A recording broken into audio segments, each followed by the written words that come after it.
Welcome, everybody. Meeting's called to order at, looks like 5:31. Grace, may we have, oh, there's Grace.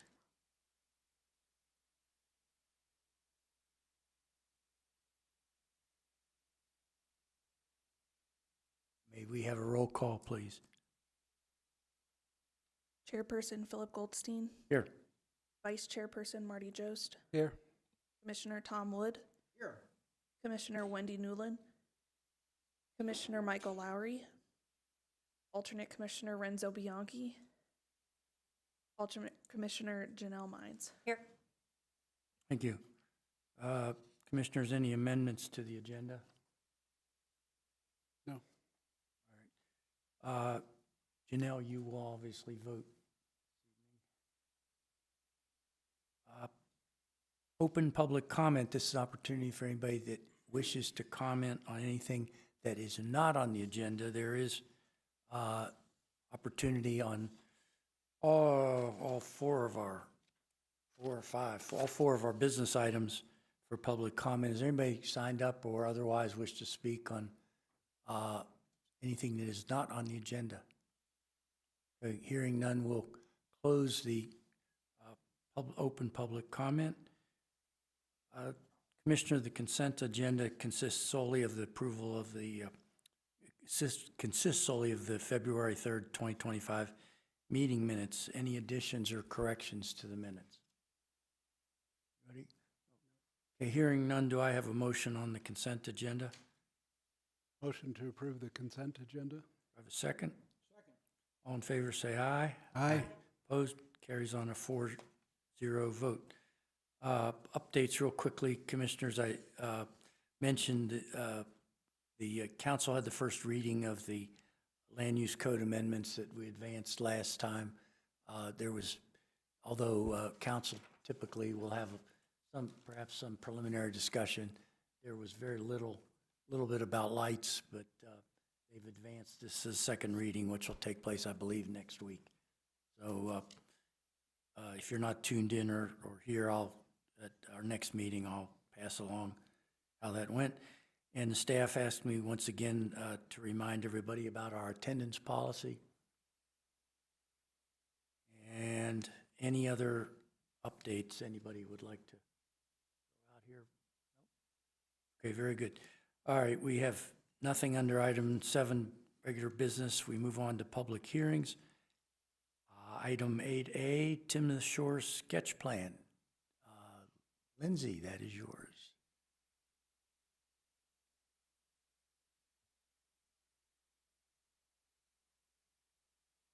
Good evening, Commissioners. So item 7A is a sketch plan proposal for the Timnath Shores subdivision. The owner is Cottonwood Development Partners, LLC, represented tonight by Mr. Jim Righeimer, and the applicant is JR Engineering, LLC, represented by Mr. Ken Merritt. So the subject property consists of 76 acres, generally located at the southeast corner of Larimer County Road 3E and County Road 42E, approximately 1/2 mile east of County Road 5 and adjacent to Timnath Reservoir. The subdivision is comprised of land currently owned by Cottonwood Development Partners, LLC. To give you a bit of a timeline, in September 2024, the comprehensive plan designation for this property was amended from entirely rural residential to approximately 51 acres of low-density residential and 24 acres of rural residential. The next year, in September of 2025, the property was annexed into the town of Timnath and zoned as R2, which is single-family residential, and RE, estate residential. These are consistent with the amended comprehensive plan designations. The surrounding area outside of the town's municipal boundary is zoned rural residential in unincorporated Larimer County. And this Larimer County zoning district serves as a transition between rural and urban areas and is intended to accommodate rural residential uses along with compatible agricultural and civic uses. So, in accordance with Table 2.1, hearing process and noticing requirements, a sketch plan requires a neighborhood meeting, which was held on October 16th, 2025, An overview of that discussion is included in your observation report in your packet. Sketch plan application also requires public hearing with both Planning Commission for the recommendation and to the Town Council for approval. In advance of these hearings, the site was properly noticed. Public notice was physically posted on the property. Letters were sent to property owners within 500 feet of the site, and a hearing notice was published in the Coloradoan. So again, this application is for a sketch plan, which is the conceptual layout of a proposed development creating more than 6 lots. The sketch plan is the first step in the major subdivision process, and this identifies the intended density, land uses, traffic circulation, and location of future parks and trail connections. As far as your review of the application in front of you tonight, the sketch plan is evaluating compatibility with the comprehensive plan and zoning, overall neighborhood layout and connectivity, and general density and open space patterns. So at the sketch plan stage of the review process, we are not approving detailed engineering, drainage designs, lot dimensions, or construction plans. These are all technical details which are evaluated at preliminary plat, which is the stage when the town reviews the full subdivision design and infrastructure. The final plat will be the town's verification and recording step, where legal documents, dedications, and conditions of approval are confirmed.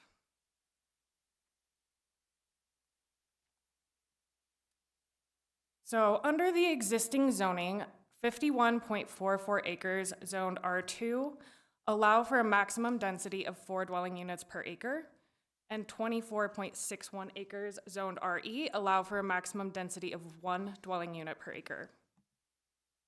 Based on these maximum permitted densities, this site would allow for up to 229 dwelling units, but this would be subject to final platting and design considerations. At the maximum permitted density, this could total 204 R2 lots and 25 estate residential lots. The sketch plan proposal also includes a 2-acre pocket park, regional trail extensions in accordance with the town's PROST framework, green belts, off-street pedestrian and bike paths, a community amenity area, and a 50-foot natural buffer along the west shore of Timnath Reservoir. The development also provides over 15 acres of open space, meeting the town's minimum 20% open space requirement.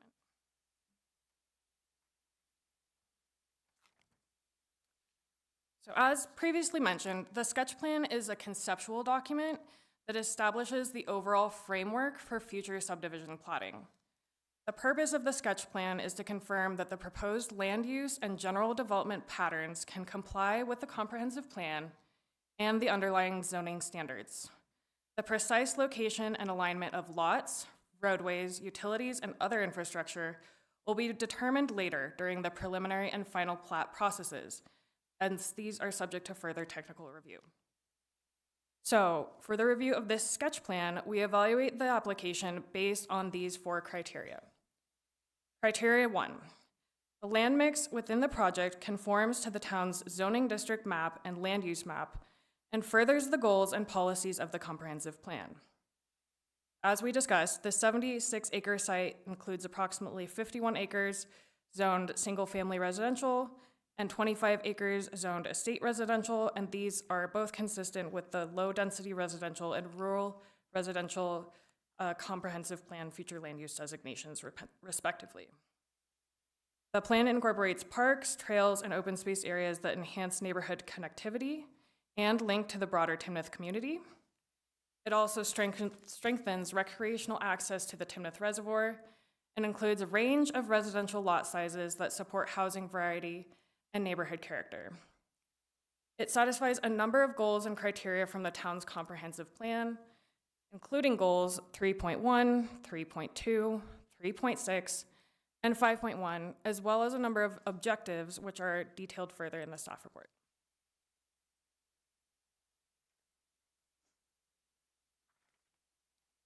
For criterion 2, the sketch plan represents a functional system of land use and is consistent with the rationale and criteria set forth in this code and the town's comprehensive plan. So the sketch plan does present a functional layout of residential lots, open space, and trails, supporting the comprehensive plan's goals for connected neighborhoods, open space preservation, and pedestrian access. Lot placement and open space locations create logical transitions to adjacent future developments while leaving flexibility for more detailed design at this stage of preliminary plat. Criterion 3. The utility and transportation design is adequate, given existing and planned capacities of those systems. So again, at the sketch plan stage, detailed utility and transportation studies are not yet required. Our preliminary review indicates that the sanitary sewer, water, and other utility systems can be accommodated, with the final design and coordination to occur at the preliminary plat stage. A transportation impact study, or TIS report, will also be submitted with the preliminary plat, and future improvements, including auxiliary turn lanes at key intersections, will be determined as needed to meet town standards and anticipated traffic volumes.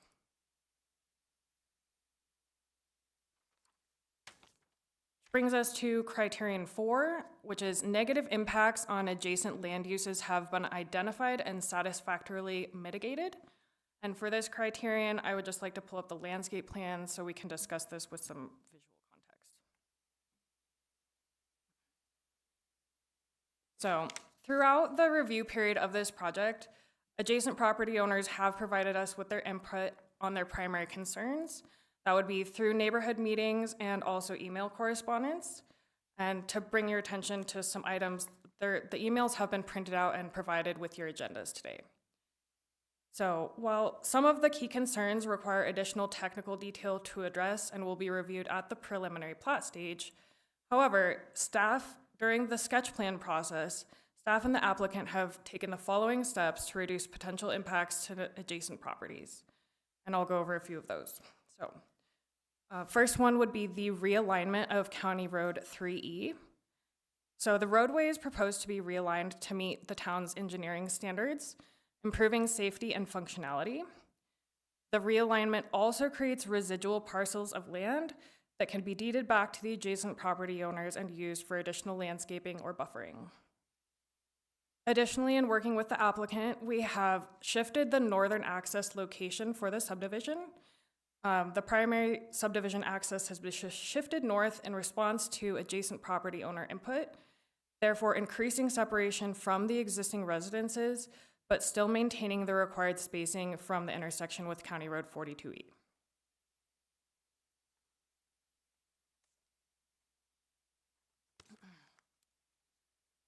There is also an enhanced landscape buffering along County Road 3E, which consists of a 25-foot landscape buffer, a 10-foot regional trail, a 7-foot wide tree lawn with street trees, and a 5-foot high screening fence to provide physical and visual separation from the adjacent properties to the east. At preliminary plat, staff is going to encourage additional buffering measures, such as berming and enhanced plantings, which will further soften the transition between the existing larger county lots and the future R2 residential lots of this development. The open space framework has also been carefully considered. The conceptual open space and trail corridors are shown to provide separation from adjacent properties and support the town's broader parks, trails, and recreational objectives. There are additional concerns that can't be fully evaluated until preliminary plat, including the final lot configuration, emergency access, utility placement, traffic impacts, and coordination with adjacent agricultural operations. Overall, staff has determined that this sketch plan provides a reasonable conceptual framework to mitigate impacts to adjacent land uses, with the remaining technical details to be refined at the stage of preliminary plat. So with that, staff recommends approval of the Timnath Shores sketch plan to the town council, with the condition to allow staff to work with the owner applicant to address minor modifications prior to final signatures. So with that, I'll turn it over to the applicant, Mr. Ken Merritt with JR Engineering, for him to provide his portion of the presentation.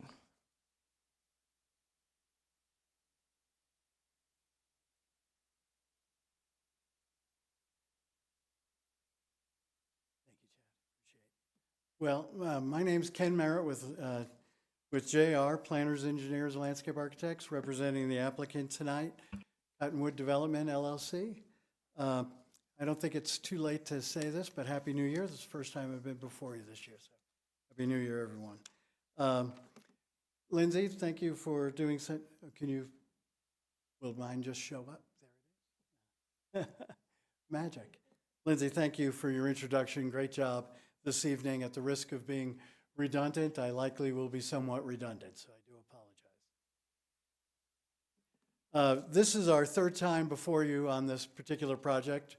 As Lindsay pointed out, in I think October of '24, we did a comp plan amendment, and in September of '25, we did a annexation and zoning of the property, and that brings us to the third step in a 5-step process of the sketch plan.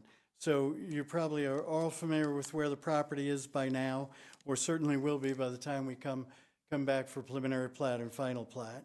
But the property is located in the northwest corner of Timnath Reservoir, approximately a little over a half mile east of County Road 5 and about 1.5 miles north of Bus Grove. Taking a look at the property in a little closer detail, we share the northwest shoreline with Timnath Reservoir, approximately approximately a half mile of shoreline. When we annexed and zoned the property, we also annexed County Road 42E, which from this point forward, we're going to be calling Wild Wing Drive. And we also annexed a large portion of the adjacent segment of County Road 3E, which we, at this time, do not have a name for yet, but will be when we bring it back for preliminary plat. County Road 42, located south of our property, along with a small section of County Road 3E, was not annexed with this property, but will serve as emergency vehicle access, secondary emergency vehicle access for the property. What you'll notice is that the property north and east of us is designated on the Timnath land use, future land use plan as LDR, although it is in the county. Property directly north and northwest of us is designated RR in the county. And we have some development of the Smith MRD, which was subdivided in the county, is designated RR on the town's future land use map. And Allison Estate, which was subdivided in the county quite some time ago as estate residential lots, likely will redevelop in the future as and be annexed and zoned to the town, and consistent with the LDR zoning for that particular designated property. Looking quickly at the existing zoning that Lindsay pointed out, I do want to point out that Wild Wing Drive will be extended from our western boundary line across to our eastern boundary line, and will actually bifurcate the designated zoning of the R2 property into two portions. What we're going to be calling tonight PA1 and PA2 is approximately 51 acres of property, which is zoned R2, single-family residential, low density, with a permissible density of up to 4 units per acre and a minimum lot size of 6,000 square feet. The area shown in brown, bordering Timnath Reservoir, is PA3, approximately 25 acres of land, which is zoned RE, estate residential, with a maximum density of 1 dwelling unit per acre and a minimum lot size of a half acre in size. I want to kind of go over the access to the development so that's clear before we get into the actual sketch plan portion. Although we haven't done a transportation impact study, that's not required with the preliminary, with the sketch plan process. We have done some preliminary work related to transportation, and it's become evident that we will likely need some auxiliary lanes on County Road 5. So our primary access comes off of County Road 5, and we likely will need a southbound left-hand turn lane onto Wild Wing Drive, as well as perhaps a northbound right-hand turn lane. That'll be more vetted out during the transportation impact analysis that we'll do at the time of preliminary plat. But I just want to point out that we likely might need some auxiliary lanes on County Road 5. Our primary access to the property is Wild Wing Drive, which is defined as a rural collector road on the town of Timnath's transportation master plan. And the right-of-way for that road fully exists as either 60 or 70 feet of right-of-way that fully exist, and that's what we annexed along with the subject property of Timnath Shores. County Wild Wing Drive, as I mentioned, will be extended all the way through the property to our eastern boundary line as a major collector road within an 80-foot right-of-way. Lindsay pointed this out, but in County Road 3E, as you can see with the bright pink line, has a series of fairly abrupt turns and very short radiuses and very short tangents. So we will be realigning County Road 3E. The existing right-of-way of County Road 3E is 60 feet, but when it's realigned, it will actually be 65 feet.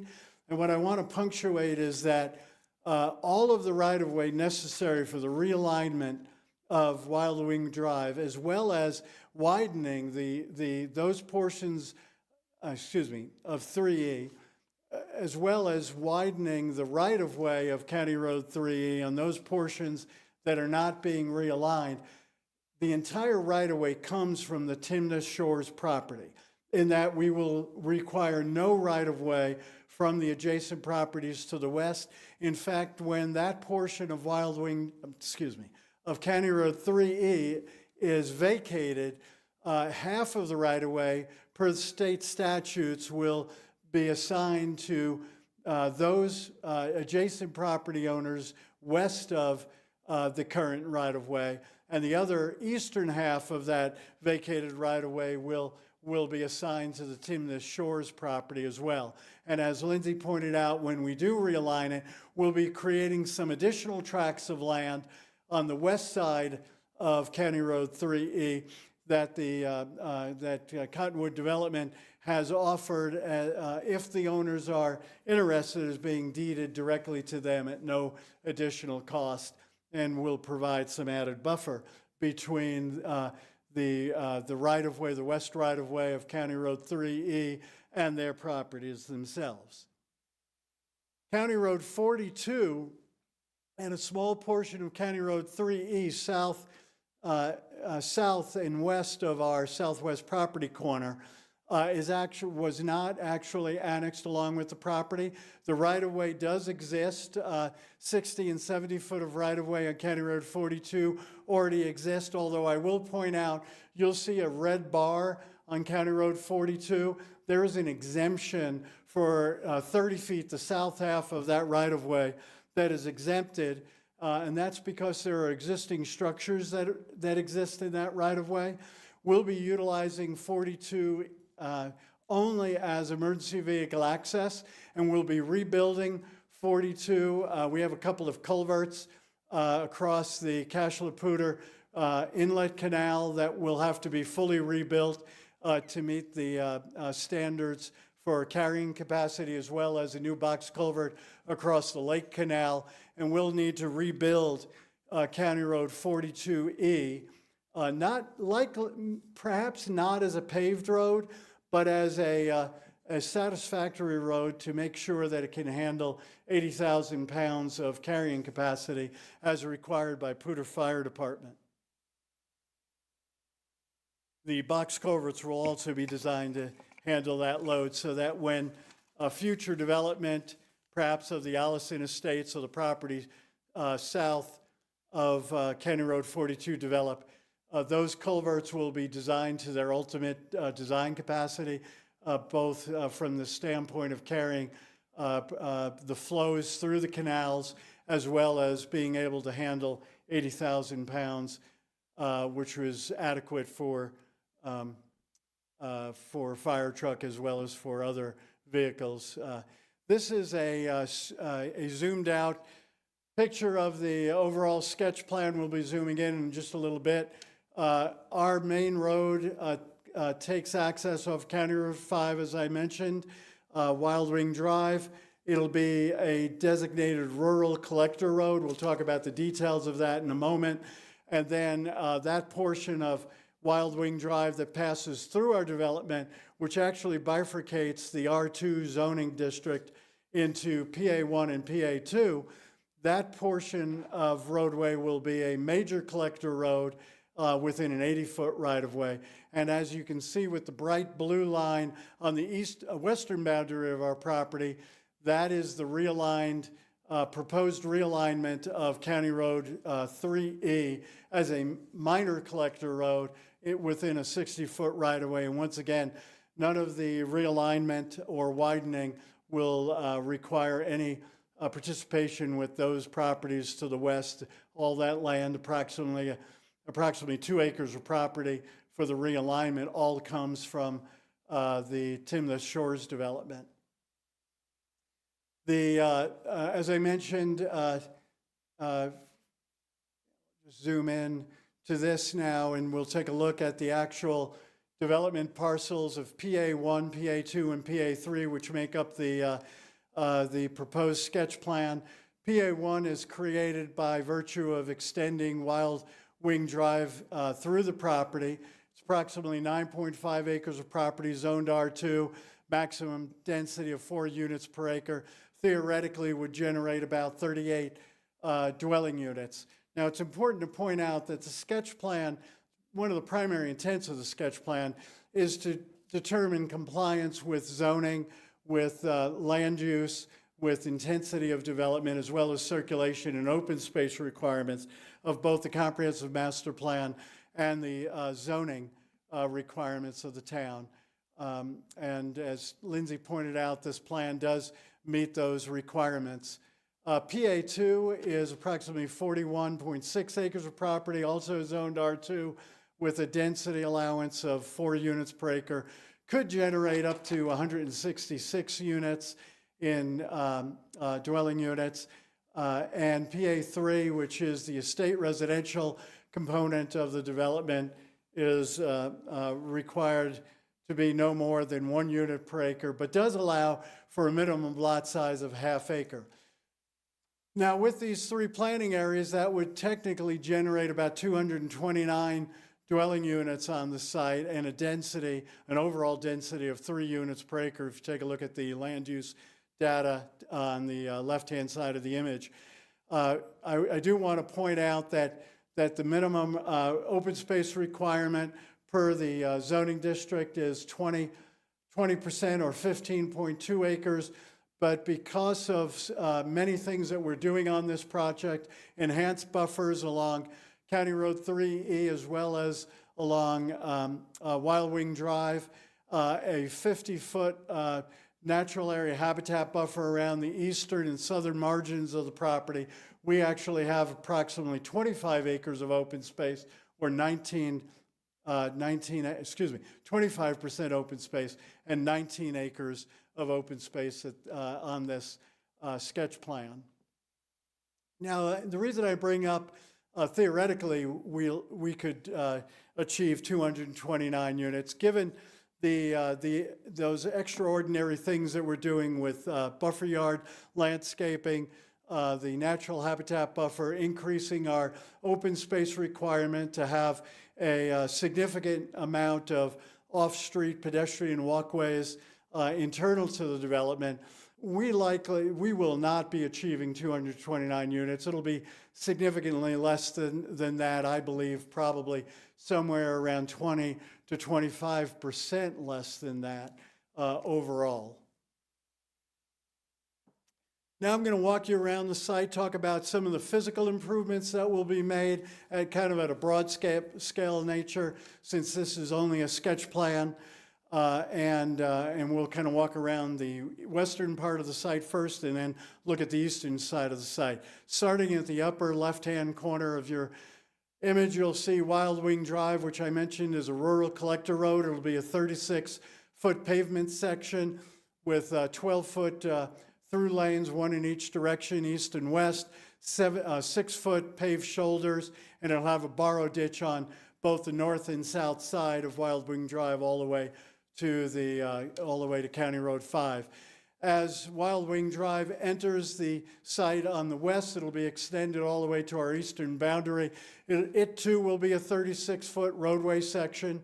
It'll include curb and gutter on both sides of the road and 11-foot through lanes, one in each direction, east and west, and 7-foot bike lanes. It'll also include on the south side of the road, there will be a 7-foot tree lawn and a 6-foot detached walkway on the south.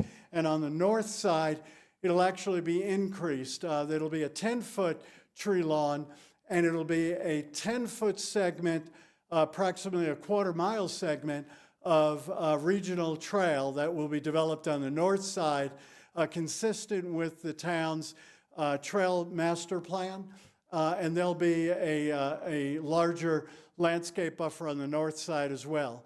Along County Road 3E, County Road 3E will be a 36-foot pavement section. It'll be a minor collector road within a 60-foot right-of-way, 65-foot right-of-way.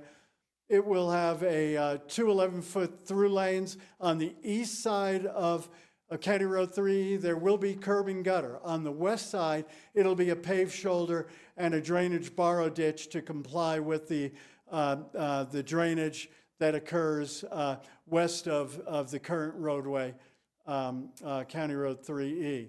On the east side, you'll see the next block is 42-foot open space buffer. So from the back of the curb to the rear property line, or the 5-foot fence, as Lindsay pointed out, the rear fence of the lots internal to the development, there will be a 7-foot tree lawn and a 10-foot shared use trail. Once again, also a requirement of the town's trail master plan. That all will occur within the right-of-way. Outside the right-of-way, east of the right-of-way, will be an enhanced 25-foot landscape buffer that will include further landscape screening of coniferous and deciduous ornamental trees, as well as shrubs along that entire western-facing eastern portion of County Road 3E. Along the heading further down on this list of physical improvements is approximately a 3.4 acre active recreation open space and pocket park. As Lindsay pointed out, the minimum standard based on the number of lots we likely will have will be at least 2 acres in size. However, if you take a look at that north-south running green space that runs through the middle of the P2 area, planning area 2, that area is really our central open space park. And it's where we bring the entire development together for activities such as a pocket park that'll have play structures in it. There's a meandering walkway. There'll be some other amenities, seating opportunities in that large green space area as well. As you continue further down the list, the orange arrows that you see throughout the development, both in PA1 north of Wild Wing Drive and throughout the PA2 and PA3 area, those are the local roadways. Those local roadways will be 34 feet of pavement within a 60-foot right-of-way. They too will have a 7-foot tree lawn and a 5-foot detached walk. Looking now to the west side is where it gets a little bit interesting, because we have a number of other amenities that we want to sort of highlight here. The shared use trail, which is a 10-foot wide trail along the east side of County Road 3E, will actually be extended within an existing easement and provide a 10-foot walkway connection to the existing regional trail that the city built, that the town built approximately a year and a half ago, shown with those red dots. Those red dots represent the existing regional trail which the town built. That trail is entirely on the Timnath Shores Reservoir property, but we will be making the connection in 5 different areas along that trail. So about every quarter mile, there'll actually be a pedestrian connection to the regional trail. So as you look, as we head from the lower right-hand corner up towards the top, we have a series of 6-foot off-street neighborhood trails and connections to the existing regional trail that'll be made. As we go up a little bit further to the north, there's a nature viewing area. That nature viewing area is actually uniquely situated. We've identified it where it is because this is an opportunity to get fairly close to the shore, the actual water in the lake and the shoreline itself. And we kind of see this as an opportunity to create some educational signage with regards to the shoreline habitat and wildlife. As we head further up, you'll see that there's a series, these purple dots within this bubble diagram represent a series of 6-foot wide off-street neighborhood trails throughout the development. All the open space that you see that is green has a system of off-street 6-foot trails where residents will not necessarily need to walk along the street to move through and around the development. They'll have an opportunity to walk within the green space on these paved trails. It's also important to point out that none of the lotted area within the development will back up to another lot. All of the lots will back up to open space, whether you're backing up to open space along 3E and along the north side or the south side of Wild Wing Drive, or whether you're backing up to right-of-way open space within the internal part of the development. There will be no lots that back up to one another, which I think is a unique characteristic. Next, I want to point out, and we've talked about this in the past, the 50-foot minimum, 50-foot natural area habitat buffer. We see the Timnath Reservoir as a sensitive natural feature, and in an effort to preserve that natural feature and not create impacts that development might have on water quality, the natural habitat, and the wildlife that utilizes the lake and the lake edges in particular, we want to make sure that we actually set the estate lots back a minimum of 50 feet. Now, you'll notice that it sort of ebbs and flows. It's not always 50 feet. It gets rather large in certain areas. And those have been some key areas that we felt were necessary to sort of increase that setback along the lake edge. As we go to the next item, natural area overlook. This, again, is uniquely situated in that it sits relatively high above the lake in this area. And it gives us an opportunity to create an amenity within the development that actually allows for some great views of Timnath reservoirs and some outstanding panoramic views of the mountains from this higher location. And then finally, when we get up to the top of the page, we've already talked about Wild Wing Drive, but I want to point out that on the north side of Wild Wing Drive, once again, we're complying with the town's recreational trail master plan, and we have a 10-foot tree lawn. We didn't think it was appropriate to place that tree lawn only 7 feet from the through traffic of a major collector road, so we created a larger setback for the tree lawn and a 10-foot detached regional trail, all of which are in the right-of-way. And then beyond that, there's approximately 40 to 50 feet of landscape buffer that the lots in PA1 will side or back up to in the future. That's also a high-power transmission line electrical easement, so we're limited. The tree planting that occurs on the north side of Wild Wing Drive will need to meet the requirements and the approval of public service with regards to tree species and plantings that we do in that area, but we certainly can do some smaller plant material and certainly ground plane landscaping. Now, taking a look at the landscape sketch plan, one of the things staff asked us to do was to provide them some concept images of what some of these amenities would look like.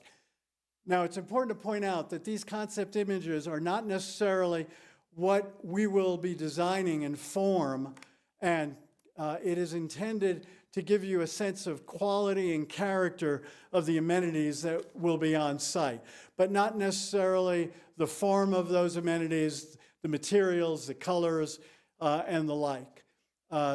First, I want to talk a little bit about the landscaping. All of the internal roadways, as well as the perimeter roadways of the site, will be planted with trees within the tree lawn. The tree lawns themselves, we'll get into this detail with the preliminary plat, but we're working on a number of projects where we're dealing with functional and non-functional landscaping within the tree lawn, which may not be the tree lawn that we once knew of bluegrass lawn. But we are doing I think some creative things with the use of highly drought-tolerant buffalo grass sod, which uses a third of what standard bluegrass and even drought-tolerant sod requires. And then those tree lawns will also be planted with some ornamental grasses, as well as water-wise drought-tolerant shrubs. But the tree plantings will occur at approximately 40 feet on center, as is still required by code.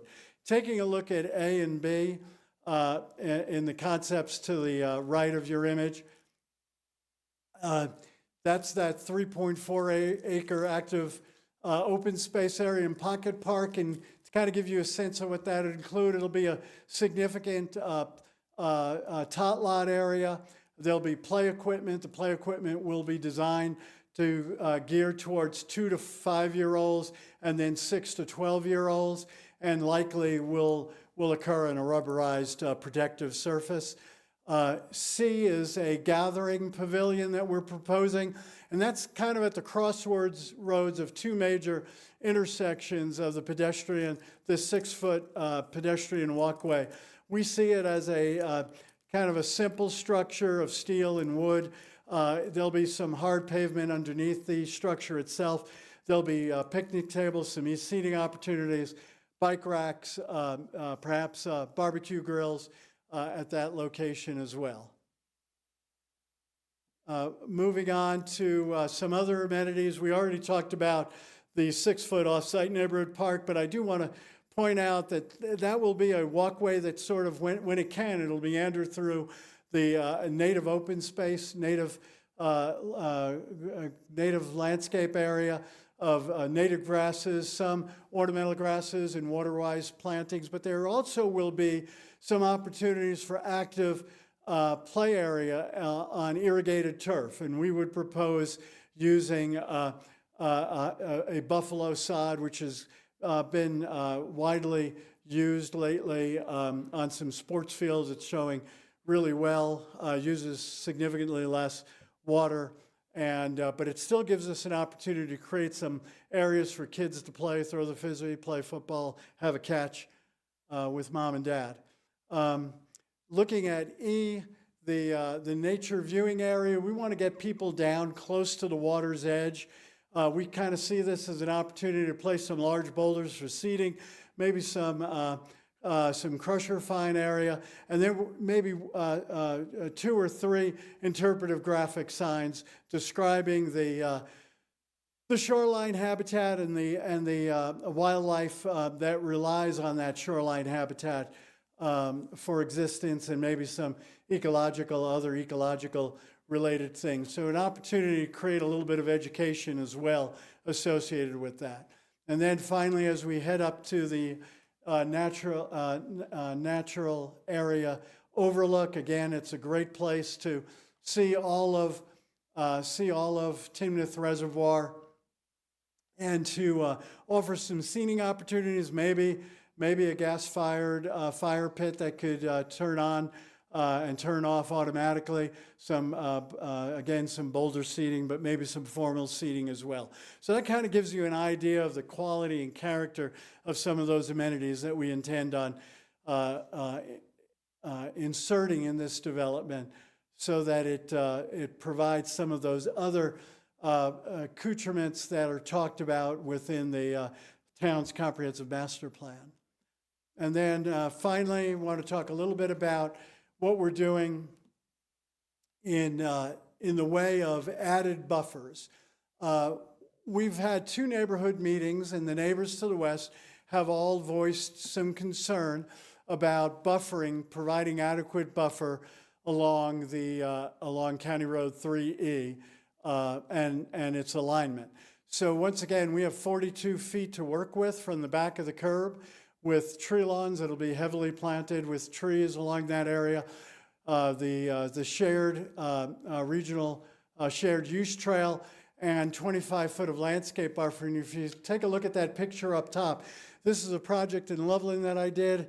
It's a 6-foot walk, but it has the same 7-foot tree along, in this case, a 6-foot walk, but you can see what 25 feet of buffer looks like to the, in this case, to the east of the walkway. Gives us ample opportunity to provide a lot of planting coniferous trees that'll help buffer the development. There'll be a 5-foot fence, as Lindsay pointed out, wood fence along that western perimeter of our property. And there's also an opportunity to provide low-growing ornamental trees as well as shrubs and native grasses along that streetscape that'll be very attractive for the regional trail as well. Oops, I'll go back. And there's one more thing. The standard tree lawn within the development, and as I mentioned, that will likely change somewhat from what we're used to. It will not be bluegrass lawn. We're going to propose the use of buffalo grass Tahoma 31, which we're getting a lot of success with. It uses a third as much water, as well as planting some key areas, maybe at intersections with ornamental grasses and water-wise drought-tolerant landscaping. So it won't look quite like the picture at the very bottom of the page any longer, but you would be amazed what Tahoma 31 looks like. It's a great alternative to bluegrass, without a doubt. And then finally, I just want to talk very briefly about some of the other infrastructure improvements that are necessary in the way of water and sanitary sewer. We're expecting, because it's a requirement of the Fisher development, and I assume a requirement of the development north of the Fisher development, which I have forgotten the name of offhand, they will likely bring that 12-inch water line down from Prospect if they develop before us. If they don't, we will need to bring down a 12-inch water line from Prospect down to the intersection of Wild Wing Drive. Wild Wing Drive will extend that water line as a 12-inch water line all the way to our eastern boundary, and then also extend that north to serve the property to the northeast when it develops in the future. We've worked closely with Box Elder Sanitation District.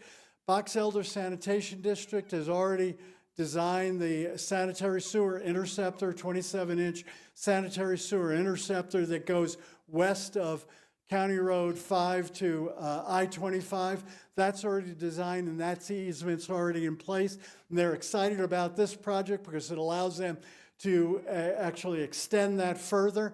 Their plan is to extend that all the way up County Road 42 and bring it at least to our southwest corner of the property where we would discharge our sanitary sewer in.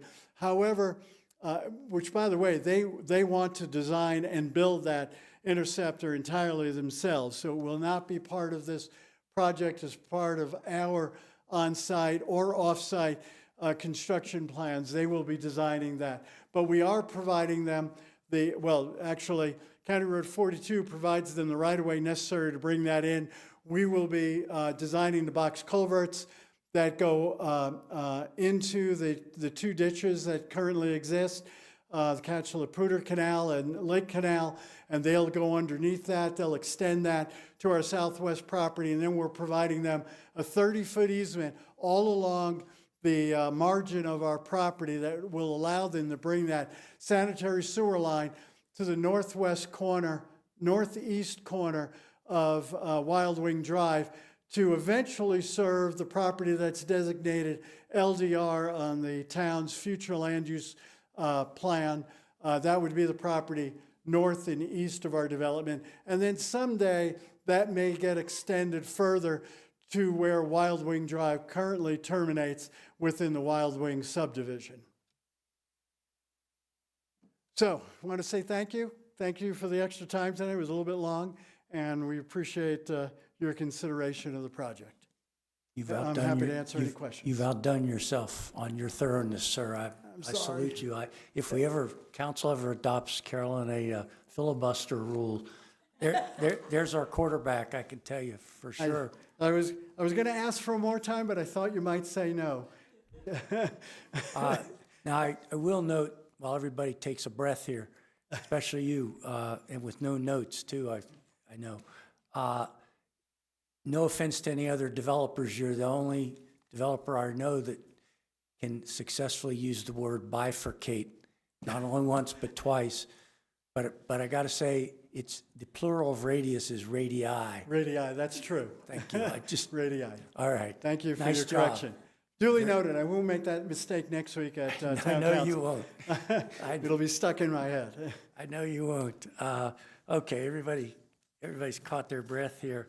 So anybody signed up or otherwise wish to offer any public comment, which we will open first before we open this up to the commissioners? Anybody signed up? Nobody signed up. Anybody wish to offer public comment? Okay. All right. With that, we close the public comment. And commissioners, questions for Mr. Merritt? And we can also note that we received 2 written comments that were submitted, so we will submit those onto the record as well. Right, and Lindsay did mention those. And I noticed my vice chair was digesting some of that. So, commissioners, questions. Tom, you Yeah. first. I've got a couple of questions. Lindsay, maybe for you, the number 4, negative impacts, based on these couple letters that we've got here, it appears that there may be some negative impacts to the folks along the improved County Road 42E and 42.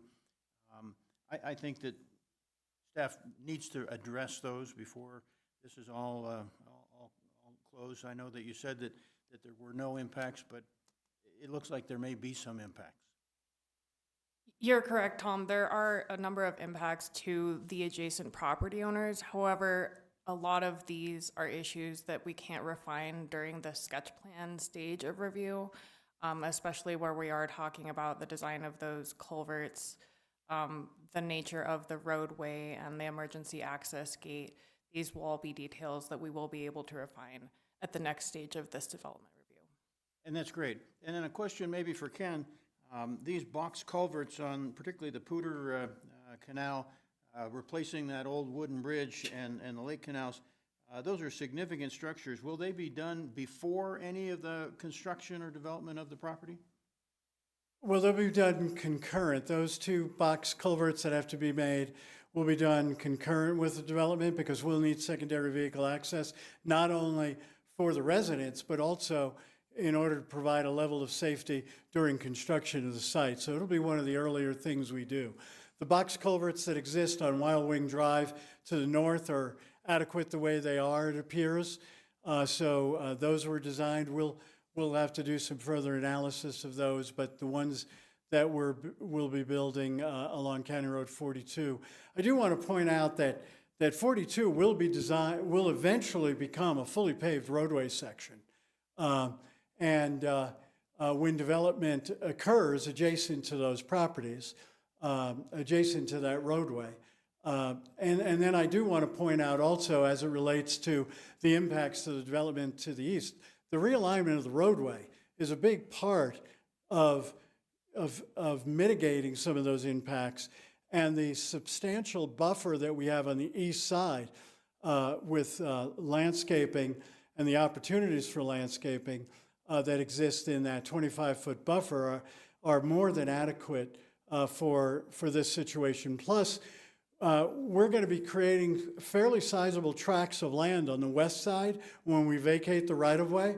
And in particular, if you were to count the lots, number 1 being the most northerly lots, 2 and 3 are have the potential of either being deeded a fairly sizable portion of additional property on the west side of County Road 3E, or if they decide that they don't want to own that property for various reasons, it'll be retained by Cottonwood Development and maintained by them. We will, when we realign the roadway, we will actually need to extend their driveways because we're moving that roadway quite a ways to the east for a variety of reasons.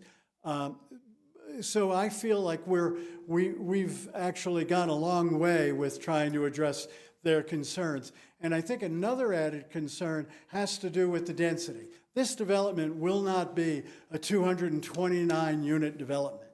It's going to be substantially less than that, probably 20, if not 25%.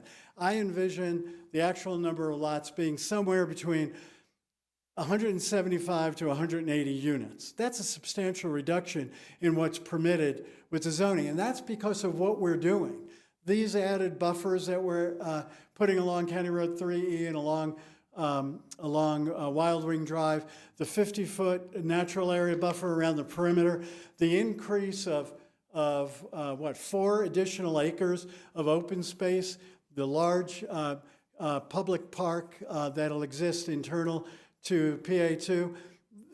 Those are all things we're doing to make this project exceed those minimum standards. And I think that the reduction in the increase in, this is important to point out. Sorry. There isn't a lot on this development that complies with the minimum lot standards. In PA1, the north parcel, every lot in that area exceeds the 6,000 square foot. Those are the smaller lots.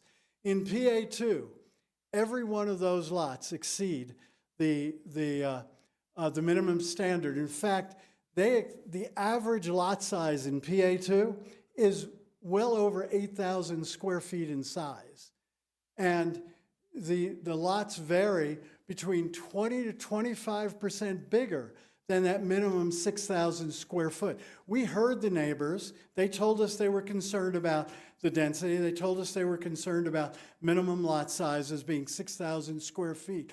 And even the estate lots, which have a minimum requirement of a half-acre lot, no more than 1 unit per acre. We haven't gone over the 1 unit per acre.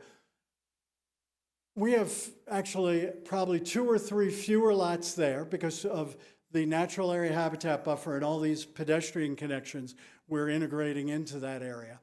And every lot is over the minimum by 10 or 15%, over the minimum half-acre lot size.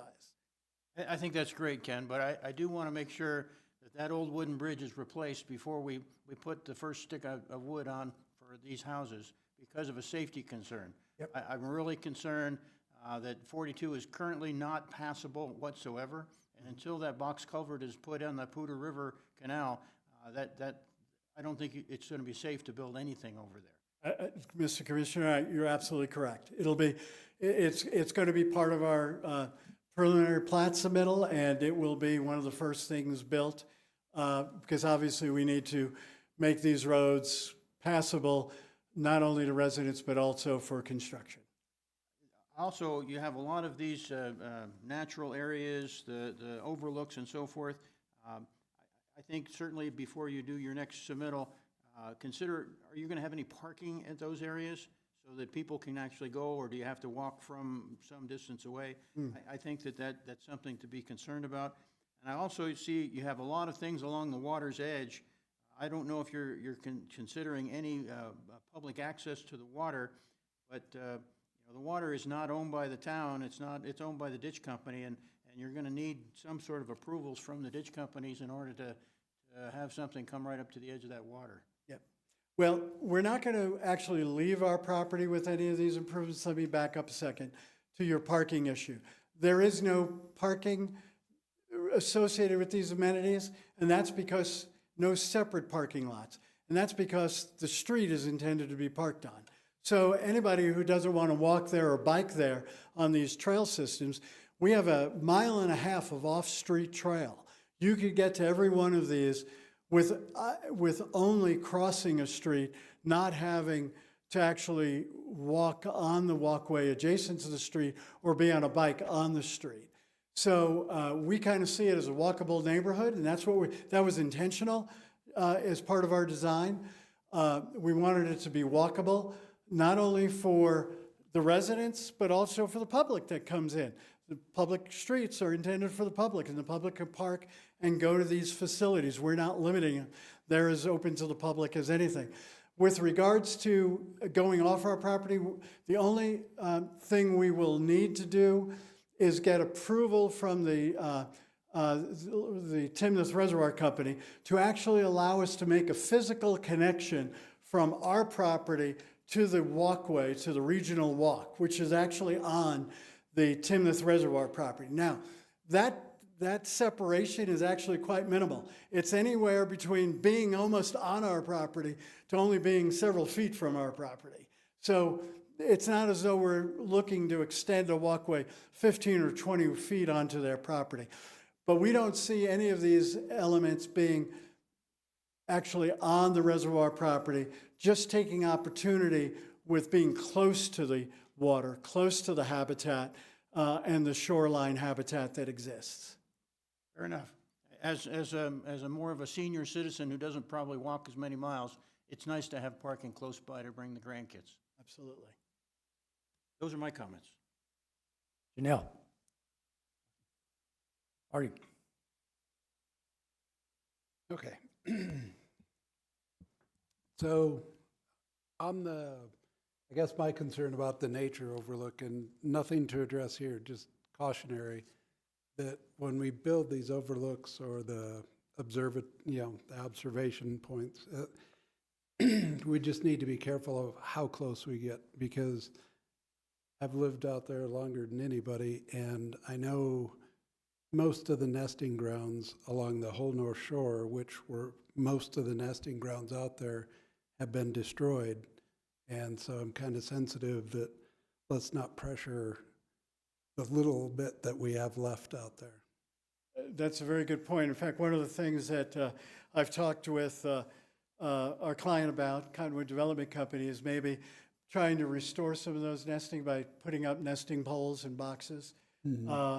And that, again, it would be something that would want to be on the Timnath Shores property, but we'll have that discussion in a little more detail, but we're very sensitive to that. And it's one of the reasons why we're going to bring people close, but not onto that property, because it is a sensitive area. And that's the reason for the 50-foot minimum natural area habitat buffer that's been recommended by our environmental planner. Okay. 3E north of there, is that public or a private road? I believe north of that is a private access right now, Okay. but I could be wrong in that. So I can do a little more research on that, but to my knowledge, that was privately accessed. But none of that's going to be touched. Correct. Nothing to the Okay. north would be expanded or touched. Okay. So there's a number of things that I saw that were still outstanding. The emergency access, what's left to work out there? Because when we addressed this before, or when it came up before, there was concern from the residents there that can't really do that road without encroaching on some of their property. So what's left to be worked out with the emergency access?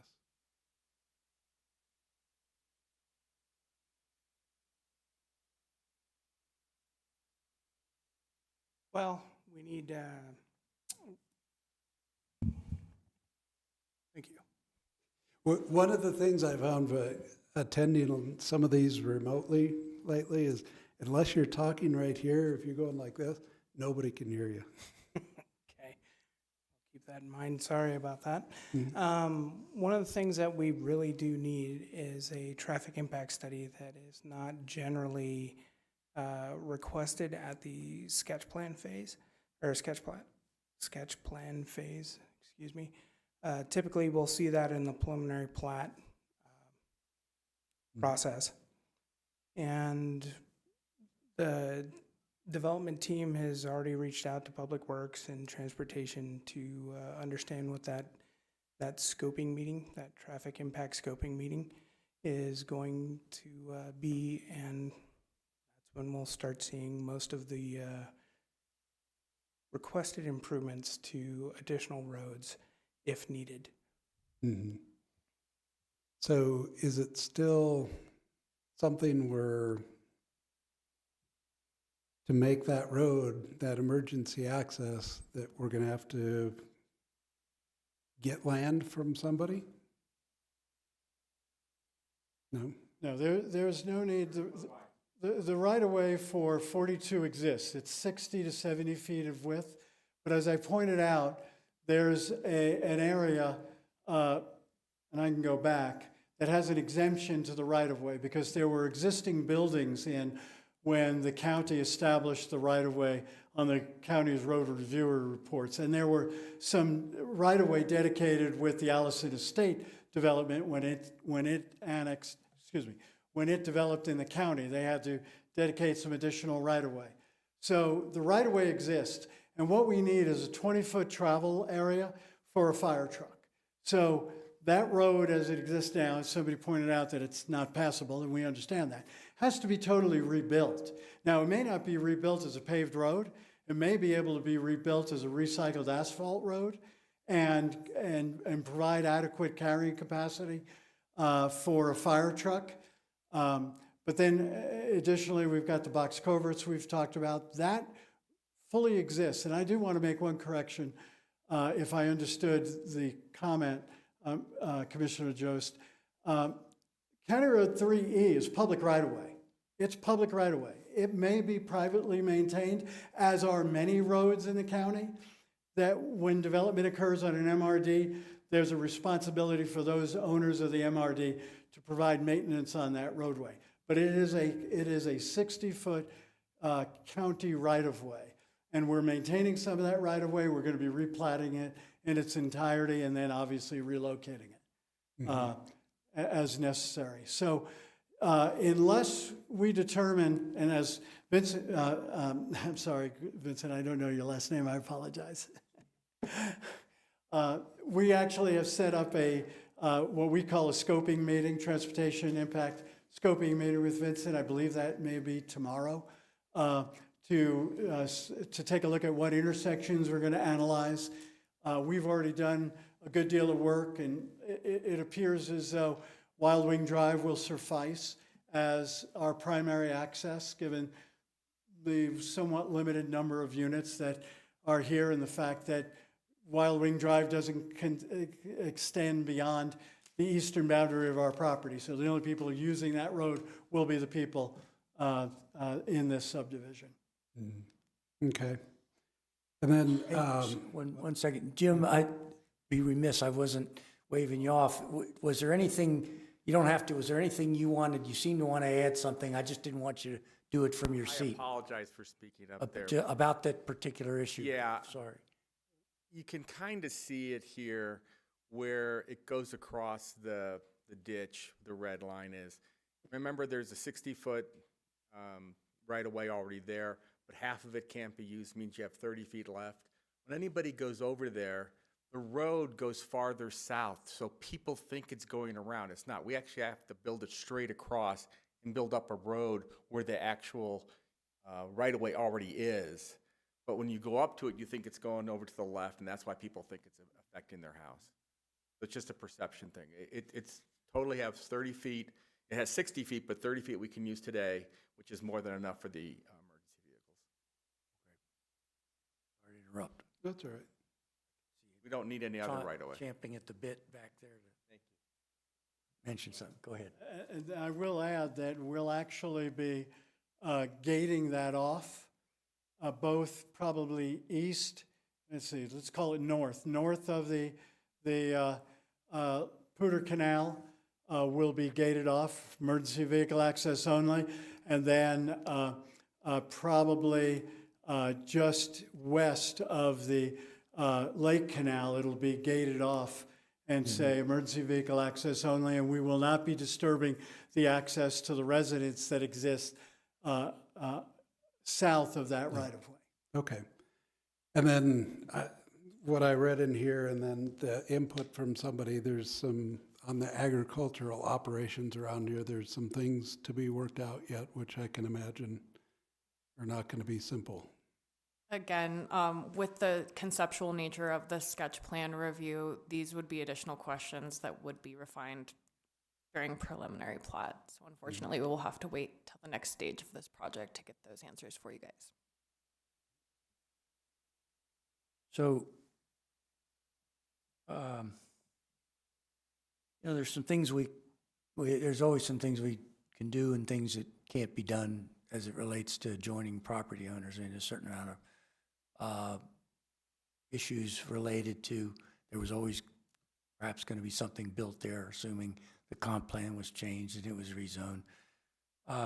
With that said, I'd like to hear, again, all the issues that, going back to first time you presented, I think October 24, that have come up, and we have patiently understood that eventually when we get to the preliminary plat stage, these will be addressed. I'd like to hear staff, first of all, is there, in your opinion, is there anything that you heard up here or has come up in the past or that you're aware of that can't be worked out? What is there anything that is going to be a real choke point here when we get to this next stage?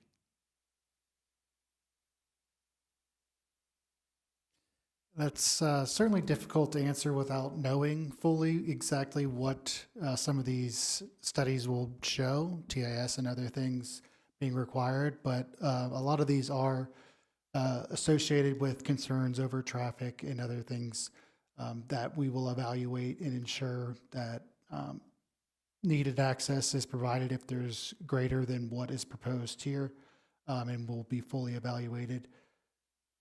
So I do believe that through the studies of which we will undergo at the plating, most of these concerns could be vetted and communicated, and continuing our communication with these residents, letting them know kind of what some of the parameters may be and what changes could be implemented if applicable. Let me put you further on the spot.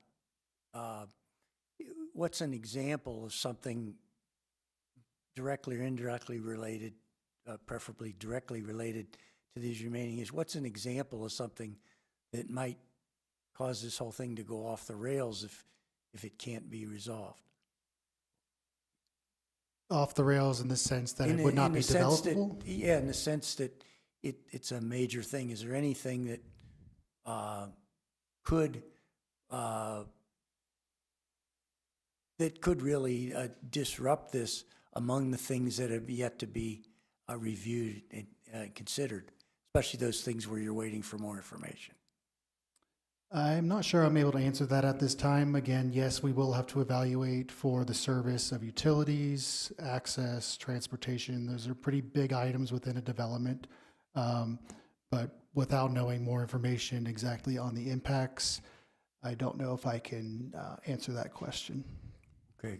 Now, related to this, I'd like to hear, we'll give the staff first opportunities, then Mr. Merritt, because it does appear that a number of the concerns, particularly those that have been addressed by adjoining property owners, it does appear that they've taken it seriously and have addressed some of these things. In your staff's opinion, what do you concur with that? Is my assessment of that they have already made some serious effort into addressing some of those things? Yeah, from the staff and the developer's perspective, we have had open communications to hear and listen to these concerns, stating that at the earliest stage, which we are at, the subdivision process, that would be something that we would vet for any item that is something that could be modified through the subdivision process. Certainly, if applicable, it seems as if the development team is also working to mitigate any of these concerns. It appears so, the buffering, certainly, the shifting the road, I believe.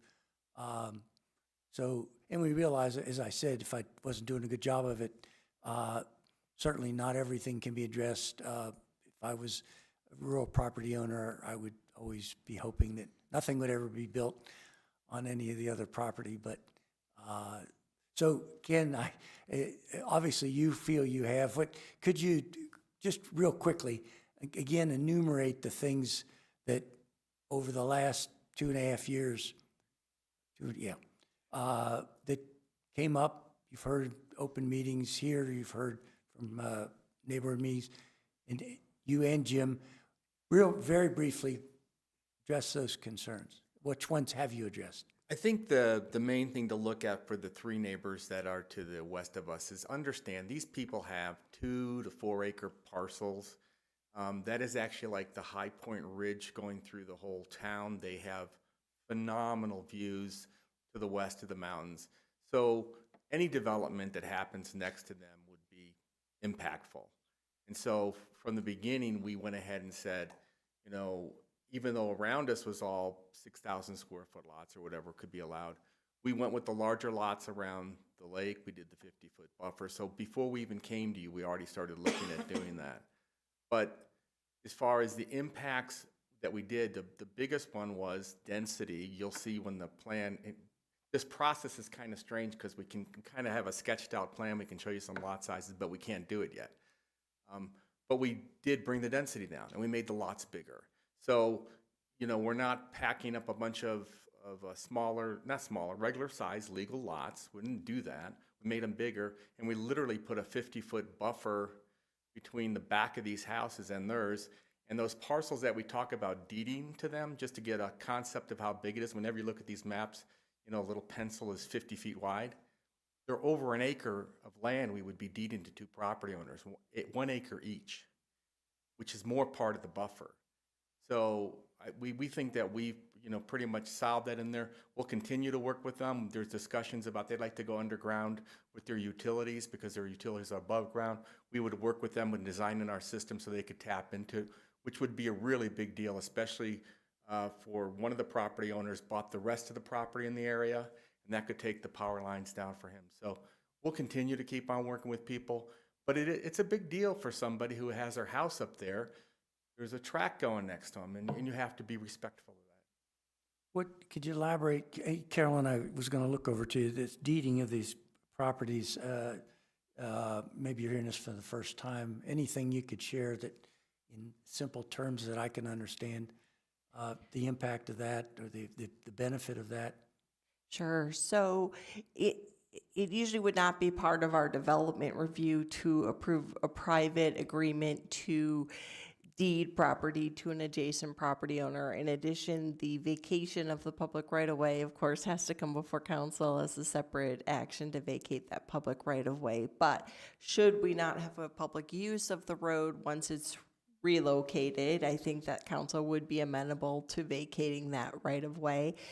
And then the amount of property that goes to each property owner is determined by state law.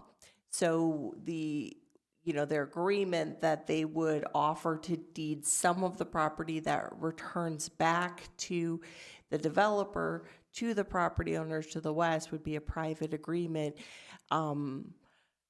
We could require that as I guess, we could ask them to confirm if they've reached an agreement with the adjacent property owner that addresses their concern, but I think that's kind of the best we do because we wouldn't typically be directly involved in that agreement. So can you be more specific about any other concerns that you have? I know that they've raised power lines, wells. If you want to ask a more specific question about how they've addressed any particular concern, but in terms of that setback, I think that's just going to have to be worked out as we go through the development process, and they would need an agreement with the adjacent property owner on that. I don't, uh, I don't know that specificity is necessary as much as just a general concern that we, right from the start, we've been hearing about a lot of concerns that have to be addressed. And I understand, I trust our staff. If they don't have the information necessary until they get to the preliminary plat stage, this is most unusual in all this time I've been doing, where we keep hearing, and I can't help but think, is there going to be anything that comes up that we said, well, we thought we'd resolve that at that point, but it's not able to be resolved? That you've been, So as approval long of as I this, have. approval of the sketch plan is not a guarantee that they can develop. You know, it just gives them approval to go forward with the next step of the preliminary plat. So if we have a problem, if a problem arises at the time of preliminary plat that they can't go forward, then it would just stop at sketch plan. And I think we've added that sketch plans expire after 2 years.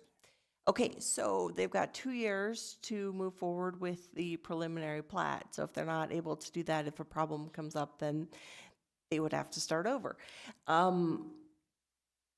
In terms of major problems, as you've heard staff say, there could be a major transportation problem.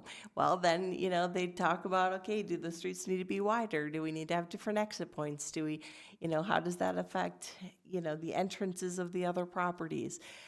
In terms of moving the utilities, I think we're not quite sure yet. I've heard the developers and Ken say if they needed to extend the water and sewer mains, that they would extend them as far as they needed to serve the development at the developer's cost. So I don't see that as being a holdup, but you know, we need to make sure that the water and sewer districts are both comfortable with the development, and they're going to continue to be referral agencies and see this. The fire district will be a referral agency, so they'll be reviewing the fire access as we move forward. And so, you know, there could be a number of stumbling blocks because there are a lot more criteria at the preliminary plat review process than right now. But I think all we can do is evaluate what we have before you with the current criteria for the sketch plan review. I get it, and you've enumerated better than I could. Just the obligation we have to council, I assume this goes to them perhaps next week, and then to the public, thousands out there tuning in tonight. Just want to make sure we're doing our job here and alerting everybody that the buck sort of does stop at the next stage, whenever that is. And I guess if you don't mind adding on this, Please. I think where Phil is coming from, and it's where I've come from anyway, is as we progress, knowing that there's issues, the pressure mounts on everybody involved, especially us, right? Because as something gets to the final stages, to stop it is a huge deal. And so there's a lot of pressure on us not to do that. And so that's I guess, why we're poking at this so much, right? Because we end up compromising on things that we don't really want to compromise. That's where I'm coming from. Maybe one other comment. You know, we are looking at the comprehensive plan, and there's some updates of that plan that's going to happen in the future. And one of the things that we need to be mindful of is historically, Timnath has been an agriculturally based town. And things that we can do to preserve the agricultural history of our town, saving family farms, like is described here, should be somewhat of a goal. So we want to make sure, I think they've done a great job with this development, but I don't want the other farms around it to lose their wells, lose their agricultural capabilities, because, gosh, we've got to eat something. So I think we need to be mindful of that. I think that they are doing a reasonable, good job, but as we go forward, make sure that we still have access to those ditches, that we still have access to those wells, and the farmers can still operate their businesses. And just for the record, we have met with Jason Martindale. He farms my property. And so he's concerned about it. We measured, we actually did, he did water tests to see how much water comes out of it. The reality of it is we're not gonna need any. He thought maybe we did. That, again, in the preliminary, you actually see exactly, you know, right there where the line is, where it does or doesn't affect a well. And so we're working with him. So are that's you great. Thank planning you. to do a water report as part of that? No, or no, just no. a- He just because a neighbor brings up that they think there's a problem doesn't mean there's a problem. So what we'll do is on the plan, we'll at least show where their well is and how it's not in the middle of the road. Those kind of things. I mean, it's fair questions. But sometimes people, they're concerned, you know? As long as you've got it figured out, that helps. Yeah, Thank you. thank you. Because we got, you mentioned Mr. Martindale, so his is one of the letters here.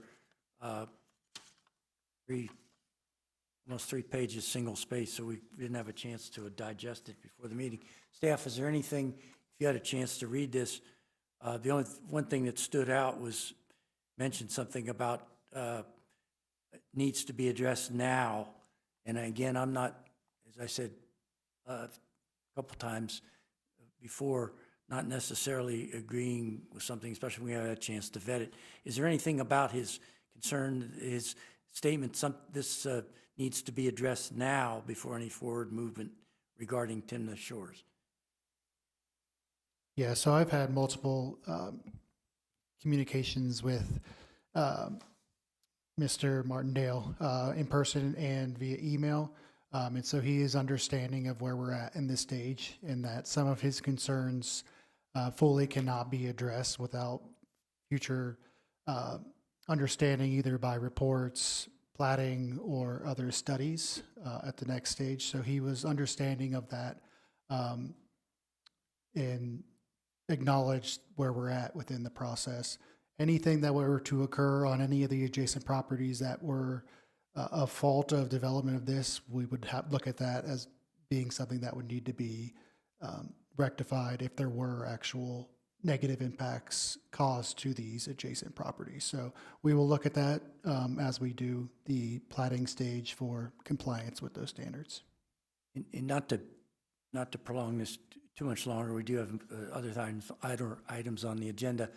Are there any things that are concerns of the adjoining property owners that simply are not going to be able to be addressed, nor have to be addressed in terms of the protocol that we follow in all these processes? Are there things that just others would like it to be addressed, but we can't? I think And I should say the developer can't and is not under any obligation to do that. I think through zoning, there are legally permitted to have a certain density within the code, which the sketch plan is identifying that would be their request and intent. So density being one of them, and traffic. Obviously, with this being vacant land currently, traffic will increase with development in this area. Ultimately, we can work to make sure that our street standards are providing safe crossings and safe areas for this. But ultimately, yes, there will be an increase in traffic, which would be a result of this, which is one concern that may be raised that ultimately would not be mitigated with the future development of this, but we can certainly look at this to ensure that it is safe for those residents and future residents. Thanks, that's what I was looking for, kind of the makeup call here, you know what I So mean? Yes. I can add a couple other things. I mean, one Please. of the things that he raised was a concern about whether his ditches would be maintained or moved. So under Colorado law, if there's a pre-existing ditch, he has an easement for that ditch, and a future property owner can't move it without his permission. So he's going to have to get an agreement with the ditch owner if they're, putting that underground or moving that. That's going to have to be a requirement. Otherwise, it has to be maintained in its current place. And another question he asked is, who's responsible for moving power lines and transformers? Well, I don't know that we know that those have to be moved at this point because we're so early in the process. But if utilities have to be moved as a result of the development, that would be the developer's obligation. That's my understanding.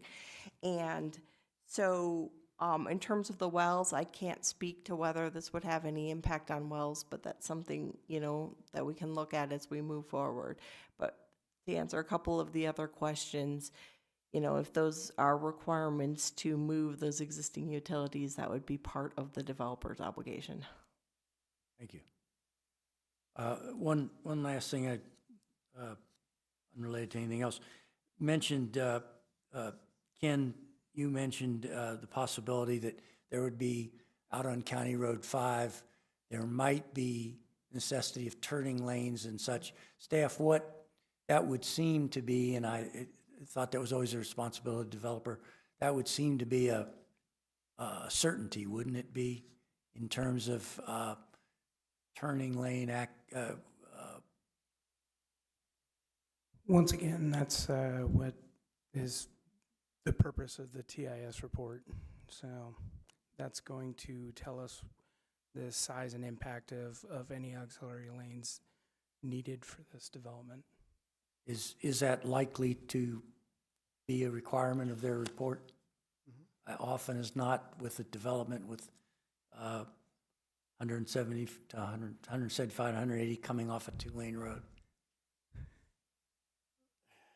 Having not looked at the information that the development team has already looked at, I would say I would agree with their assessment that it's going to be needed in some form or fashion. May I? Yes, please. So the Fisher development is far larger than our development. It's like 500 units, I believe, 400 units in the future. They had a northbound left-hand turn lane into their development. We know that County Road 5 is an arterial road.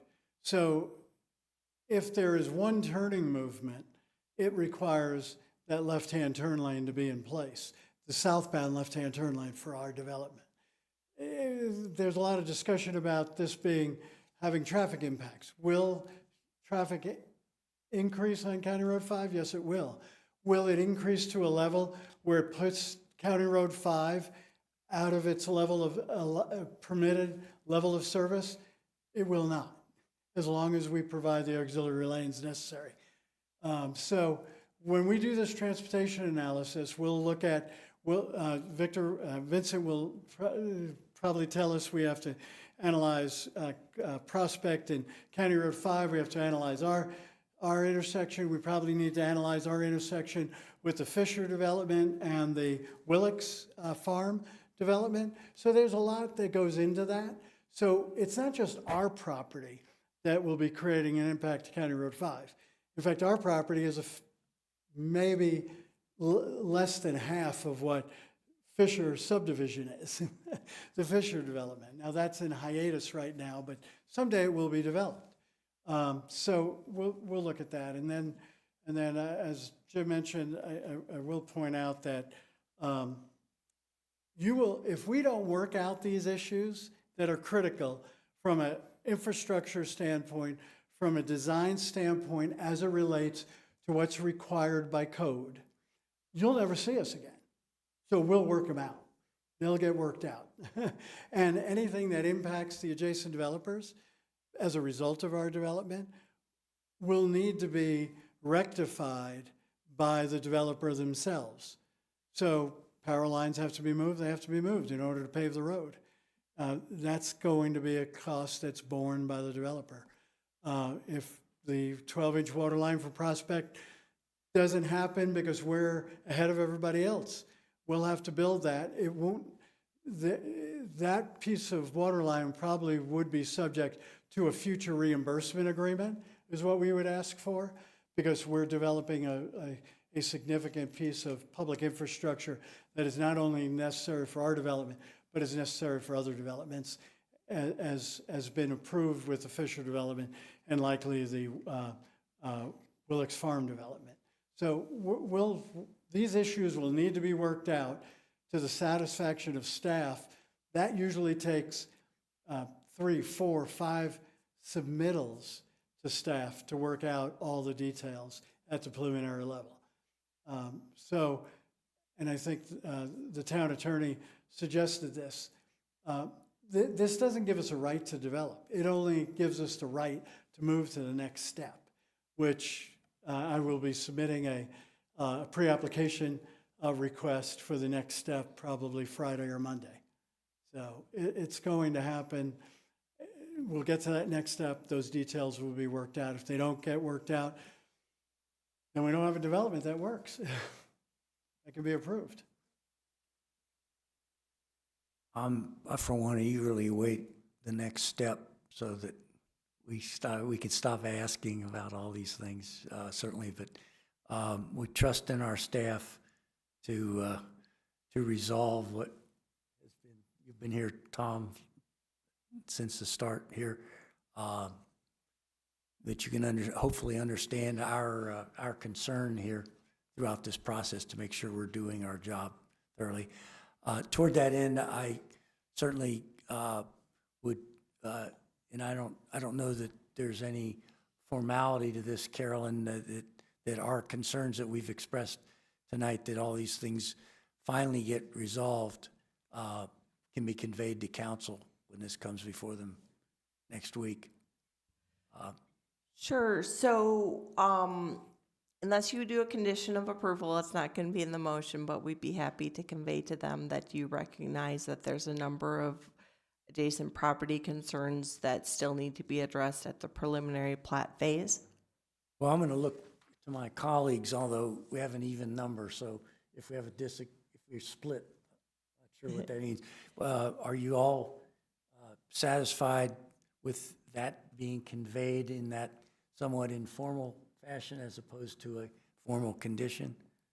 I'm satisfied. Nell? Comfortable? Okay. All right.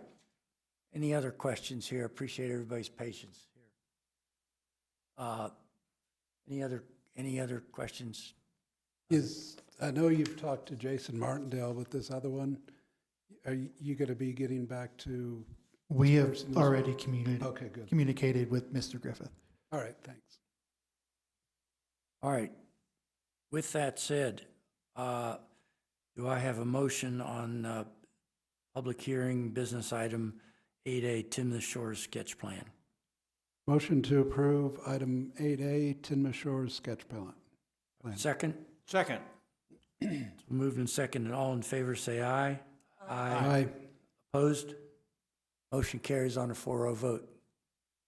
Thank you, Ken, Jim, everybody else sitting here.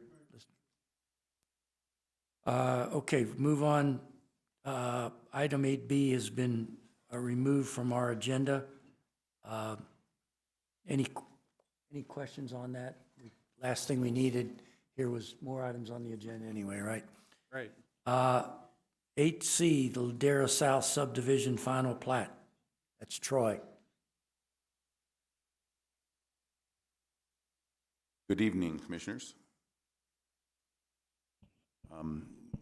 We're here tonight to talk about Ladera South final plat. As you may remember, we came before you, and then it went to council in September. Got the council approval from the preliminary plat. Just to go over the logistics, the subject area is shown in the light blue shade. It's south of what was platted as the second filing of Ladera, and this is now called the Ladera South subdivision. The process where we're at, our standard kind of slide that we go through this for subdivisions. We're at the final plat stage. The sketch plan was approved by town council in February of 2025. The preliminary plat was approved in September of 2025. As the table 2.1 points out, the town council has the ultimate approval authority of final plats, with the planning commission giving a recommendation. So we're here tonight to kind of go through that recommendation and see if planning commission chooses to recommend approval or approval with conditions or denial of this. We'll get to staff's recommendations, but let me just keep going through kind of the logistics. The comprehensive plan has on the right as you can see on the diagram, employment regional commercial is the designation for the Ladera subdivision in its entirety, and the RC zone district on the left kind of shows what is zoned currently with a PD overlay. And I know we're all familiar with the Ladera PD overlays. We've talked about them quite a few times, and we can go into that as needed in the conversation, but suffice it to say, it's zoned RC with a PD overlay. And the sketch plan that was approved in February of 2025 shows various planning areas, and this final plat is very consistent with what was shown back then. So it's just going through that process. We went through the sketch plan preliminary, and now we're at final, and they seem to be very consistent with what they've been telling us all along with what they wanted to do. This diagram really kind of just shows a couple of the logistics of what's been approved and where this fits within that. You've got the Ladera second filing, which is shown in the purple outline, and then the third filing, which came before you last fall, included a portion that's being replatted with this, and you can see that overlap area where the tan is within what's labeled as the third filing, and so the tan area is what's being replatted as some larger lots within this final plat. And we can get into some details on that to the extent that you want to have further clarification. Basically, though, the plat has several different things happening here. We've got some outlots that are kind of the green shaded areas, and those are open space and water quality and detention facilities and any pump houses or and that sort of thing that's associated with the ponds and the water aspects of the groundwater and so forth. And then we got the lots, and there's 9 lots basically that you'll see in the pink shades, 3 up to the north, and then there's another 5 down to the south. And then we also have what's shown in the light blue areas as 4 different tracks for future development, and we'll be seeing those in future filings. So at this point, all we know is the consistency of what they'll need to be with the sketch plan and the preliminary plat. But the sketch plan probably provides a lot more detail as to the land use mixes that we're likely to see in those tracks A through D. However, that's yet to be seen. What we're really kind of looking at tonight is the lots and the infrastructure that serves those lots and those outlots. One of which is the northern open space, and we talked quite a bit about this at the preliminary approval, if you recall, and one of the provisions that we talked about, or the conditions that was imposed by both a recommendation from Planning Commission and also the Council, was the stipulation of this 5.7.6 subsection 3, subsection D, that basically the open space is designed within the, basically uses designated within the open space shall be appropriate to the context and character of the site and the intensity of the proposed development. And so we talked quite a bit about that at both the Planning Commission hearing and the Council hearing, and subsequently with staff and with the applicants. And we've worked that out.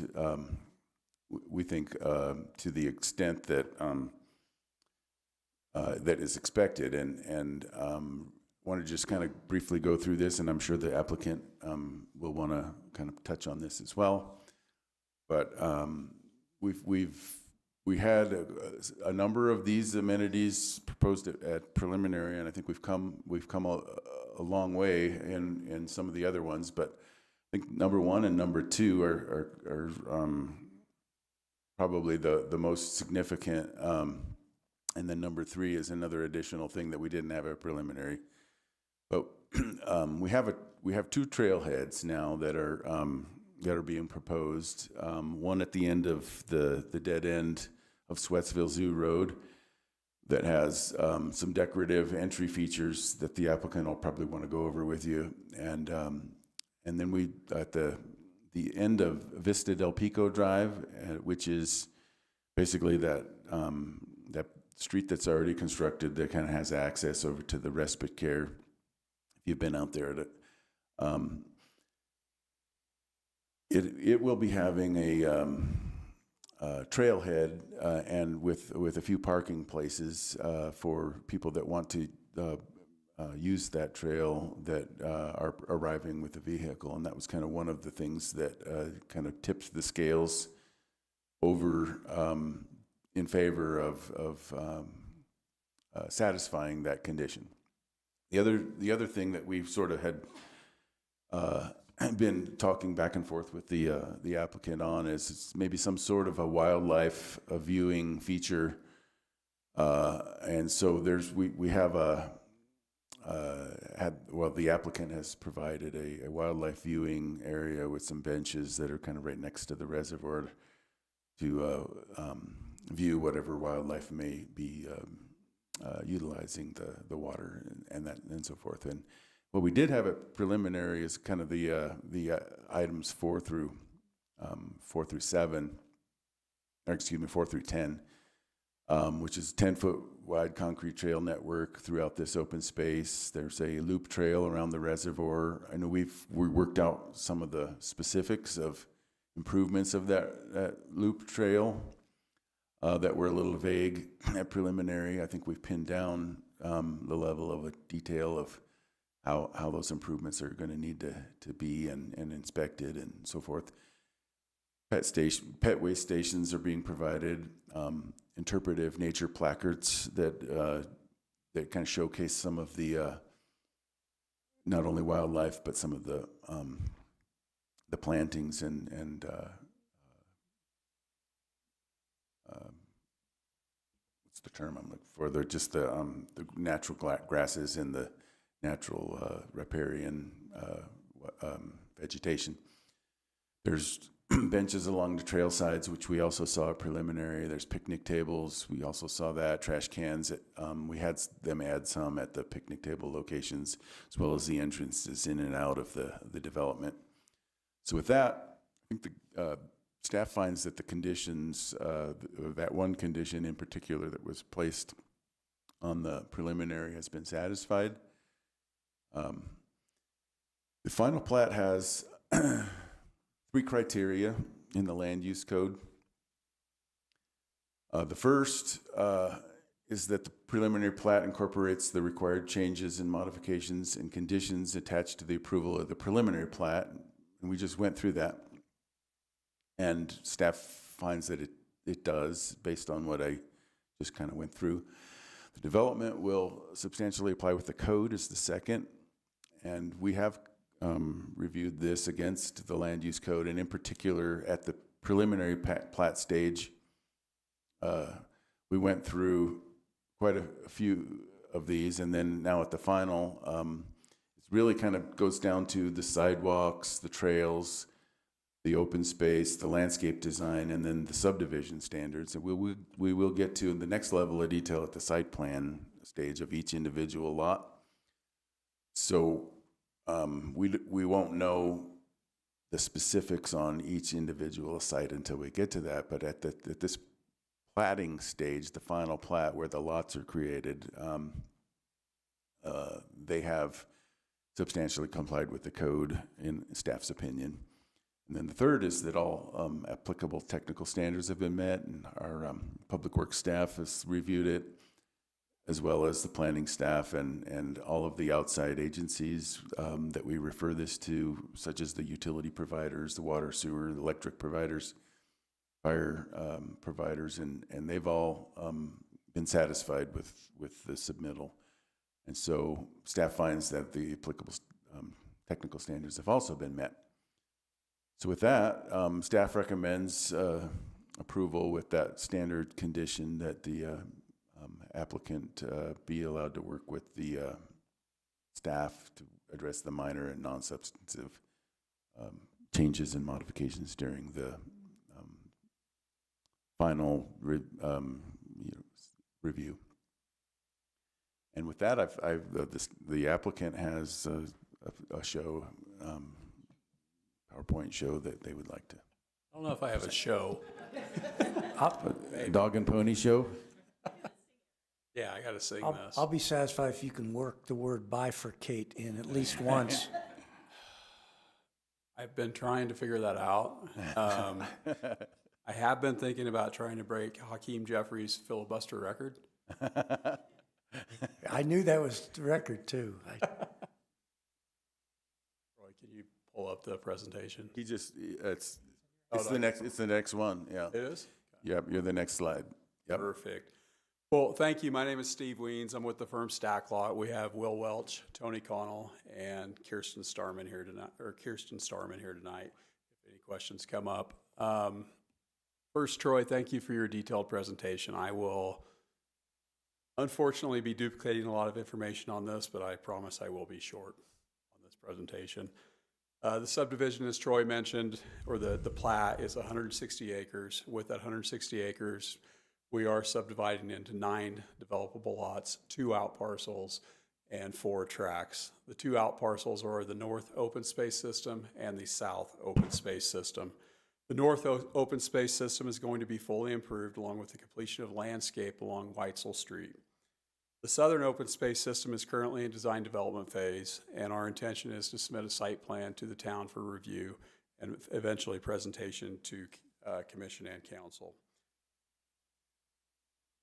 As you can see from this graphic, we're proposing, as Troy mentioned, a 10-foot wide multi-use trail system to the north, open space with a native seed mix and entry wall features located at the north entrance point and the south entrance point, along with parking.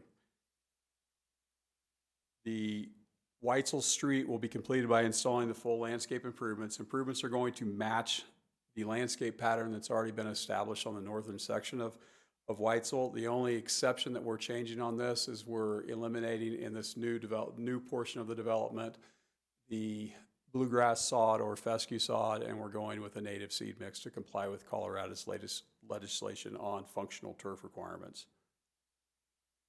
This is a blow-up of the north open space system. As you can see, we're looking, and Troy also mentioned this, that we're going to have interpretive and educational signage. We're looking at placing different types of signs, a total of 6. Colorado prairie education, migratory birds, sandhill cranes, prairie birds, project identification, identifying this as an open space system for the residents of Ladera and the greater residents of Timnath, and also wayfinding signage throughout the development. The wayfinding signage and some of this other signage will be duplicated and repeated as the full development proceeds. Each entry space, as we mentioned, it is identified by a stone entry seating wall. The southern will also provide 3 guest parking spots for visitors to use as the open space. I'd like to expand a little bit that the overall development has a cross-access easement for parking requirements, so it allows anybody visiting Ladera to visit a certain business or something like that. They can park within that lot, and they can also gain access to each open space system and our trail connectivity through the parking. The trail location, the 10-foot wide trail, as Troy mentioned, is in compliance with the sketch plan, which has been previously approved. And then finally, this is some blow-ups. If you look at the lower left, this is the north entry feature at Sweatsville Zoo Road, and then the smaller one on the right is the south entry feature. We're also providing picnic tables, pet waste stations at every entrance point to the open space in the north, and benches. I'd like to thank you for your guys' time, and if you have any questions, we're more than happy to answer them. I presume nobody signed up or otherwise Anybody wishes to offer public comment? Mr. Gross? Okay, we'll close the public comment.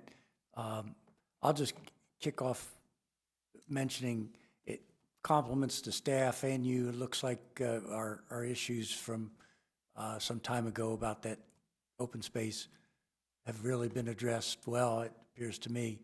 Certainly, compliments to everybody for cooperating on that. With that, Commissioners, questions? Tom? Yeah, I appreciate the addition of the parking spaces by the trailhead.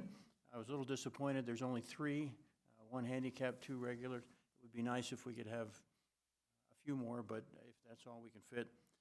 And then one thing that it's maybe a little picky, but in your landscaping plans, you list a number of trees, and some of the trees are not as drought tolerant as maybe some of the others could be. Okay. I know Colorado State University has a number of lists. The swamp oak is a particularly one that doesn't do well in the clay soils here in Timnath, and I've seen a number of them fail. You might look at some of the evergreens, junipers, pinyon pine, bristlecone pine. The gamble oak works better than the swamp oak. So a little picky things, but make sure you pick ones that actually survive in Timnath. Yeah, we'd be happy to revisit that with staff. The trees that were located in the north open space due to the existing floodway were all deciduous trees, and then also along Weitzel Street, they're deciduous. So we would need to look at something that doesn't interfere with sidewalks and things like that, but we definitely could look at alternate deciduous trees versus the swamp oak. Yeah, I think a couple of junipers might work because it's just big and wide and open, high clay soil. A lot of those deciduous trees are just not going to work. They're going to get sun scalded quickly. Understood. Be careful. Otherwise, you'll be replacing them more often than you like. Thank you for the recommendation. That's all I've got. Thanks. Janelle? Ari? Just a question, were there any changes from when we looked at this last? Well, if we back up, I mean, it's some slight changes from street networks on the south. Let's see, to the next back, yeah, that. If you look at lots 4 through 9 on the south, the preliminary, the lot lines were a little different between 4 through 9. Otherwise, I think primarily the same, other than refinements, of more detail, and working through some of the issues on County Road 5. There's there's kind of a couple projects that are really independent of this final plat that are separate projects. There's a roundabout that's being designed for the County Road 5 and Weitzel, and then there's a bridge project that's really a town-led project that affects the road alignment further north along the Outlot A. So we've not really a change, it's more of a refinement. Some of those lines have shifted around a little bit because of that. Okay, thanks. And then I'm assuming, because it wasn't mentioned, no PD overlay changes. Right, so the PD overlay, they have 2 existing PD overlays, one for the kind of the northern area that was filings 1, 2, and most of 3. And then the second was everything that's Ladera South, and they wanted to combine the 2 of them. If you recall, in the fall, I guess it was July, a new PD overlay set of standards was adopted in the land use code. And it was really my oversight that I didn't remember that what they wanted to do to combine the 2 is really an administrative process. And so it made its way onto the agenda until we realized, oh, wait a minute, that doesn't need to go through the hearing process. And so that's why that item was removed. Okay. There was some issues, and I'm not sure we raised it originally. I think council brought it up with pedestrian crossings, there's one place here was it on Whitesell, there was going to be a light or something? Has that been satisfactorily resolved? I think it was in the plan, Steve, Will, all along. Is that, Yeah, where we're- are we with that? We're still planning on having that. If you look at track D, in the midpoint of track D, that's where you'll see it's a little crosshatch right there. That's where a activated signal is for pedestrians, and that's part of the sketch plan. We'll have our 10-foot multi-use trail connect basically from the north open space across Whitesell at that location.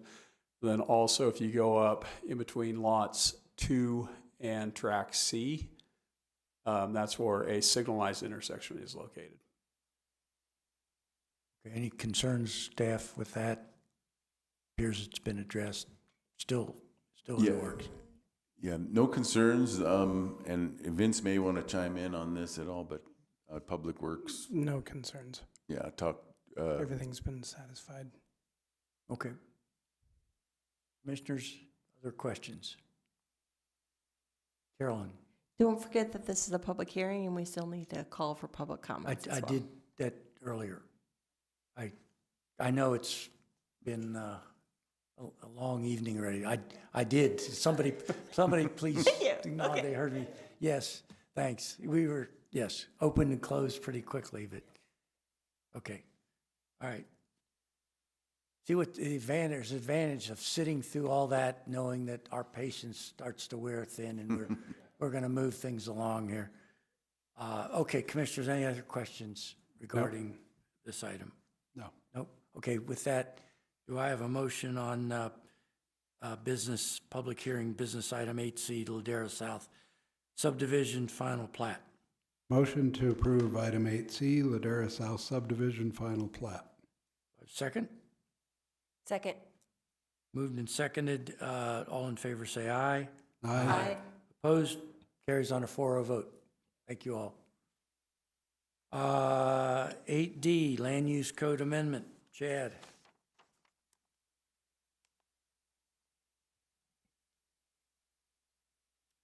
Thank you, Commissioners.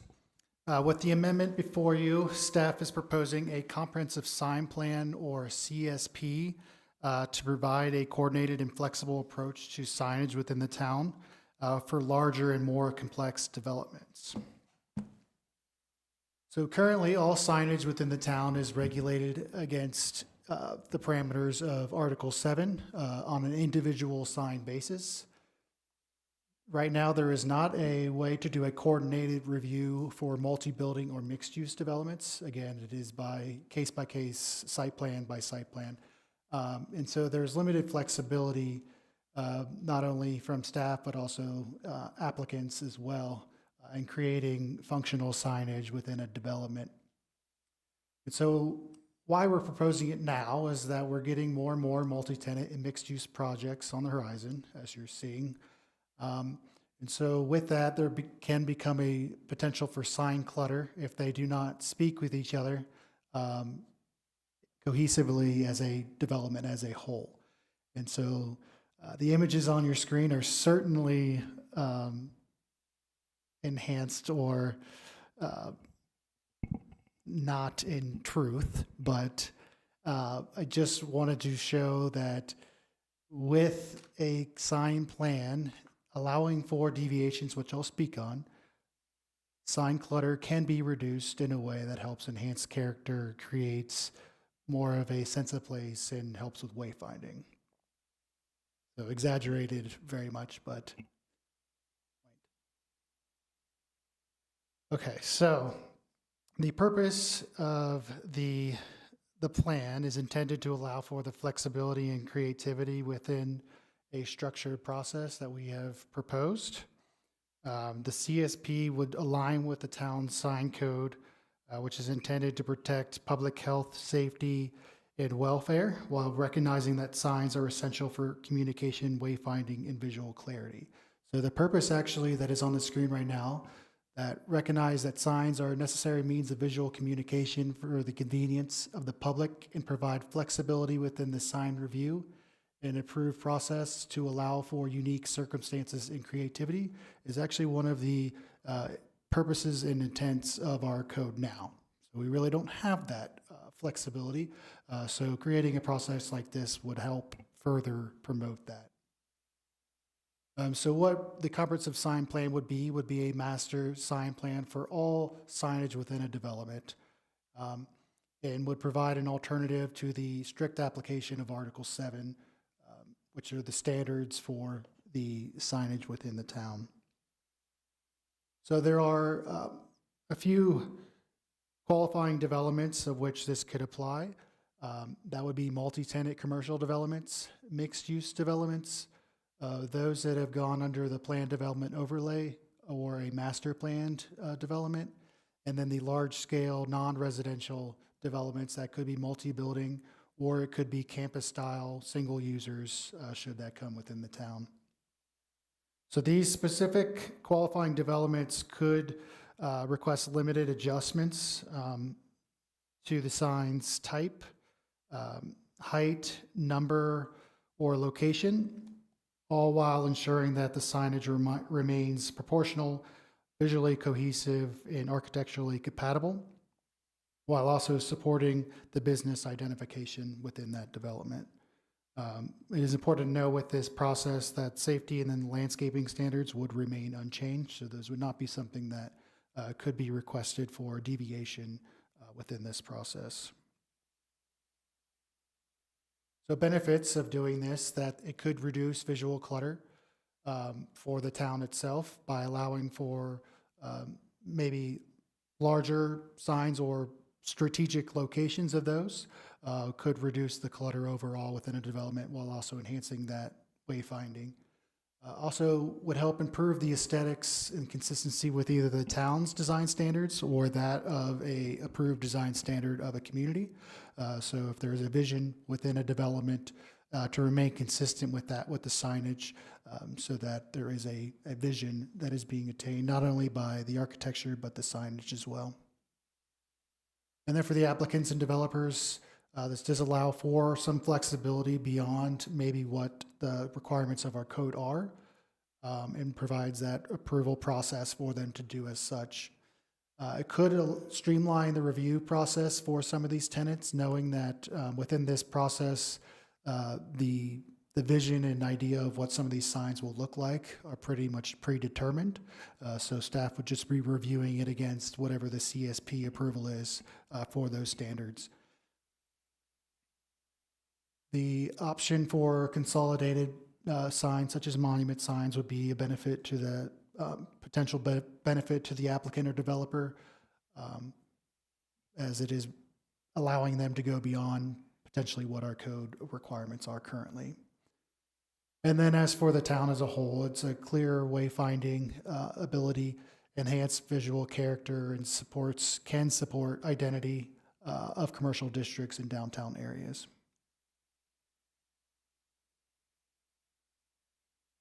So the requirements of the plan that are set forth as proposed is that, like, as I mentioned, sign types, location, size, height, materials, colors, and illumination could be identified as a project as a whole. Also would require building elevations or renderings illustrating sign placement and scale to help identify at a high level how this will benefit the development and understanding their locations.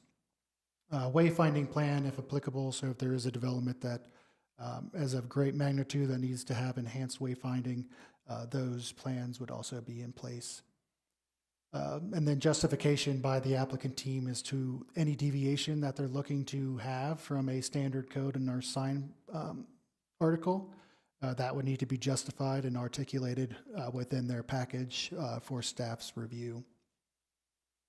And then lastly, there would be the acknowledgement if it were a large, either multi-tenant or commercial development of multiple buildings, that there would be acknowledgement from those tenants that they would need to comply with the CSP. So understanding that as they move forward with tenants, that they would need to adhere with that rather than the strict application of Article 7 of the code. And I just want to reiterate that this would not be proposed as a repeal and replace of Article 7. This would just be requested deviations that would help improve the overall signage within the program to a limited extent, not the entirety of Article 7. So there would be communication and back and forth on what some of those standards may need to be adjusted to move that forward. So with that, staff would review that against the defined criteria that are set forth in your packet. So ultimately, it needs to be consistent with the town's sign codes, purpose, and intent. Provide and be a coordinated and proportional proposal for signage, compatible with the architectural character of the community, minimize the visual clutter, and is safe and does not obstruct from sight lines. So again, requirements for site distancing and such would not be deviated with this plan. So safety would still be at the forefront. We are proposing this to be approved at an administrative level by the Community Development Director, of which could approve, conditionally approve, or deny. However, understanding that some proposals could go beyond the scope of what the department would like to weigh as a final approval, so we could allow for this to be kicked up to you at Planning Commission should the deviations be considered substantial or inconsistent with our intent of the code.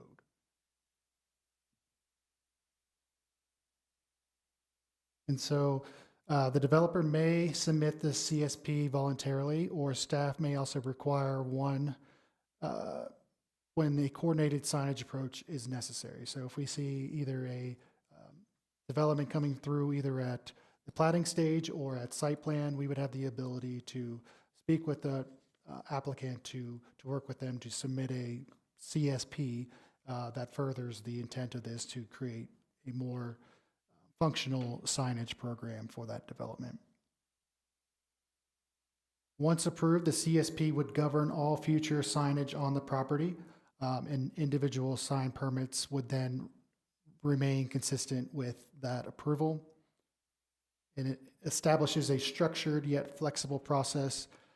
Staff feels that promotes the coordinated, creative, and cohesive signage while maintaining the clear standard and oversight within the process. And I do have some links to some plans. The City of Denver has a really good online resource for their signs that they have approved. So that's extremely helpful to offer as examples. I've also been in contact with North Glen. They have implemented a similar program or plan within their jurisdiction that we can certainly go through. They are very, very detailed, text-heavy documents for the most part, so I can certainly just skim through those if that's helpful to look at what that may be. Is that a yes, Commissioner Wood? Yeah, there's. You want him to go through the tech-heavy? No, I don't think. Okay, I he's- wasn't sure. All right. I can pull them up. I just got to go over there to do it. No, I don't know that that'll be necessary, but I don't want to, do you want him to call, anybody want him to call those up? I've seen them, Chad, and some of them do go beyond what may be necessary. Anything else? Chad? I have nothing else. Okay. I'll open this up for public comment. Anybody public comment? Okay, we'll close the public comment on this. Commissioners, questions? I've got one, but you all have at it first. I'm good. You know anything? So if I understand this correctly, so they would submit a comprehensive sign plan along with their application, and then that would govern their signs for everything going forward. Is that right? That is correct. And so is there any enforcement ability by the town if 10 years from now they decide to put up a bigger sign that doesn't match the sign in colors? Is there a mechanism to keep that enforced? So if they were to propose something beyond beyond what their approval of the CSP is, or is it still in alignment with that? Just maybe, So they add a sign to the property that doesn't meet this criteria? yeah, so we would be able to enforce that from a staff level. They would need to adhere to the CSP, so if they were not, staff would be there to let them know that they are in non-conformance with what they're proposing. Okay, thank you. Marty? So I wanted to, I guess, play this back in my own words, see if I'm understanding this correctly. So this mainly is just the approval process. It doesn't change any of the sign code section that we have. That has the specifications and things like that. Yes, so the CSP would have the ability, the applicant could submit a request to have a larger monument sign within the development beyond what our code allows. So that is its own new standard at that point. Yeah. And in return would be to reduce the clutter that would otherwise be permitted strictly by the code. Yeah. This is not changing our sign code at all. That would still be the underlying requirements. And so anything that is not requested as part of the sign plan by the applicant would still need to adhere to Article 7 of the code. Yeah. And this got into colors and things like that, and the example you showed was helpful, thanks. But I guess one of the questions is, if you have a monument sign like that, that has all the company names, is it all going to be kind of monochrome, or can they put their actual logo with colors on there? So we would have to look at that. Technically, the way the town code is, it would be limiting to allow for those multi-tenant signs. Not to say that it can't be done, but as it stands right now, they would be able to do, I believe, their own logos within the sign. It's not necessarily limited. Our colors do say to try to avoid bright, distracting colors, but ultimately, if the branding is such, there would be that allowance or ability to do that. With the CSP, I think we could tone that down a bit to reduce that visual clutter with that review. Okay, because I guess just my perspective on it is having the ability to put your logo on there, to me, is a bit safer, because you can tell what it is at a glance for most logos versus having to read a sign. And I've seen people stop in the middle of the road just to read a sign. That's why I asked. And those will be discussions that we can have when they do their proposal for the signage. So providing a graphical representation of the signage, we would be able to see, are they proposing it as a single tone, or is there variations within that? And we'd be able to make a determination of whether that's appropriate for that specific district. Okay. And then the last thing I had was just, it's an observation that having this be an administrative approval versus going to planning commission is a little bit bothersome, because signs can sometimes be a controversial topic. When the Ladera electronic sign came up, I know that was a long meeting as well.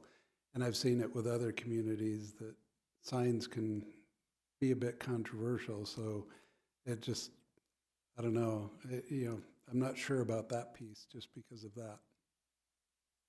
Yeah, fair point. And so we've discussed that a lot at length internally, and we felt that proposing the guidelines that we have, that we felt comfortable that we would be able to justify and review these moving forward. Should there be a scope or a plan that proposes something greater, certainly have the ability to push that up to you guys to get some more guidance on how those would be evaluated. But wouldn't this just be another element of a site plan that we would approve? It's not like, it would be a separate approval. I would think it would just be part of the site plan. We certainly could look at it that way. I think that it would be a standalone document. However, there's certainly instances where if it's for a site plan itself, could run concurrent and have discussions and dialogues about how that is progressing. But yes, and again, it could also be something that happens early on in a development that would just require some ongoing supplemental documentation or amendments to capture any new users that come forward. Yeah. Well, first of all, and I thought where you were going with this logo thing, with logo was, but you made a good point, and I think that is a good point. People would notice it sooner, so I would echo that. As far as the where it goes for approval, yeah, if there was a metric by way of a threshold, but I don't know the words substantial or inconsistent are fairly vague. I kind of like the idea that perhaps this could be construed as a site plan in of itself. It's something you said a moment ago, Chad. I can't see it by its very nature. It wouldn't be associated with an individual business site plan, but at the earlier stage in the process. So I would encourage us to find a way to have this kicked up sooner or be within the prerogative of Planning Commission, absent of some kind of threshold, some kind of metric or something, and I don't see how we can come up with that. Okay, noted, and we can certainly discuss internally if there's a metric that we can come up with to support that. Yes, so noted. Okay, yeah, but that's not being resolved at this stage, so, this goes to council next, right? It will, yes. So it'll be 2 readings at council. Perhaps it would be, and if you concur, perhaps it would be satisfactory to have it be, when it's presented to council, indicate that Planning Commission made a condition or recommendation that it be a Planning Commission prerogative, absent of some metric. Carolyn, you're jotting down notes, are you? Yeah, so I guess if you could clarify what your condition is. So the condition is to either have Planning Commission be the approval authority or establish and put in a metric for when the Planning Commission is the approval authority. That opposed you to captured it pretty well, although I'm hard pressed to come up with a metric. So to simply say it's a Planning Commission approval would probably be the preference, unless we can come up with a metric now. Logan? Metrics are a little difficult, but to come up with for this. But, staff does approve sign permits. So you guys typically don't see signage. When we're looking at deviations, we're going to think about, are they proportional to, so are they eliminating a certain number of ground signs, and then is the adjustment in the size of the sign kind of proportional? And that's how we'll figure out, like, okay, is this substantial? Should we kick it up or not? Yeah, I don't think you will want to see every sign plan, is my thought. I'm not suggesting will. I don't think there's going to be, given this is only for multi-site plan developments, there won't be too many of these coming along, but I'm open to suggestions on some middle ground here. So again, if you kind of go back on some of my earlier conversations, some of our goals have been to move some things from council's purview to your purview and subsequently more administrative level reviews, so that the input and value that we seek from Planning Commission in particular, the land use codes, are the standards correct? Not necessarily, hey, can we review staff? Staff is going to be reviewing any application petition against the standard, and any time there's a deviation, that's when we kick it up to you. Now, this is a unique sense where you're saying, hey, what's the metric? Again, I think if we look at the core function of many of the applications and the standards, if something meets the standard, even a site plan, it checks every box. What are you reviewing? What is it, just for the sake of the public to see it? Is it something that you're going to anticipate controversy where you're going to have to say, well, hey, it meets the standards, but what condition am I going to throw on that? And that kind of can expose Planning Commission in a challenge in that same situation where you're elevating something that meets the standards, but you don't have a metric or something to put a condition on or whatever. So I just want to throw some caution about, some of the goals that we're trying to achieve through administrative reviews and processes, that typically signs are ones that if it meets the standard, there really isn't a need to kind of vet that through a public process on review on what are you evaluating that. And, Marty's comment about like in the past about the large digital sign, those are things that we're going to look at in any project that comes in. The goal is, again, for that consistency, and I think Chad did a great job with AI kind of demonstrating like what could happen without kind of a comprehensive sign package. And that's what we're trying to achieve with that process. So certainly I think we can include your I guess, condition, but it kind of goes back to, well, if there's no metric, then are you going to look at every one of these?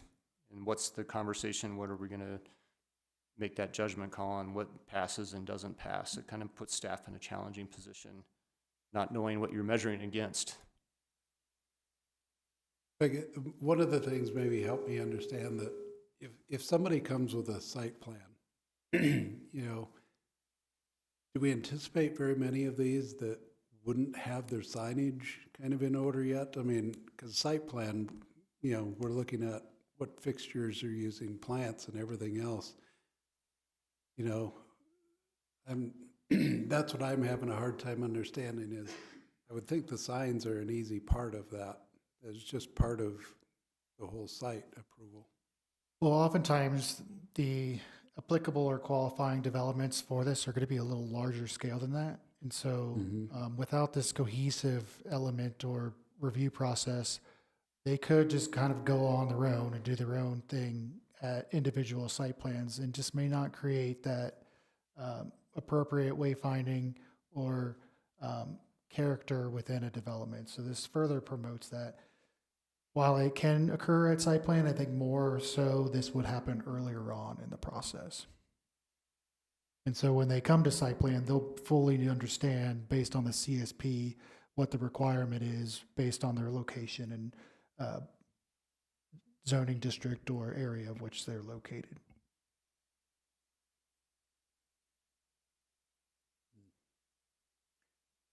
I'd be comfortable as long as this, I've always felt that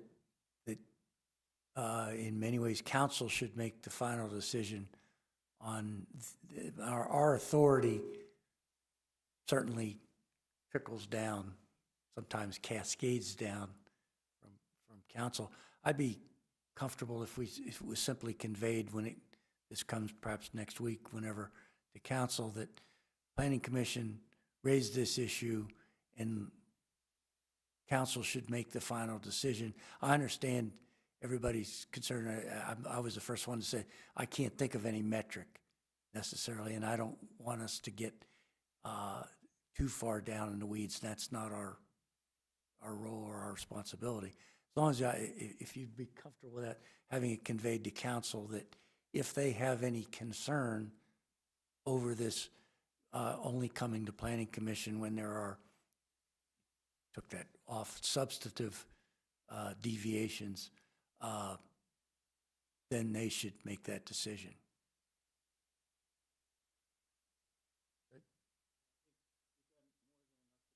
Yeah. Janelle, that? Well, I guess I'm having a hard time understanding what step of the process the developer would put in this application for the sign plan? Is this before they do the site plan, but after they do plating, things like that? Yeah, I think ideally it'll probably occur either with or after platting of a development, if it's a large scale development. So understanding what the vision of the development is, where those potential locations could be for maybe off-premise signs that may not be permitted, but if they request that, if they reduce the other signage throughout the development, could be a give and take that is part of that plan to help with that unified vision.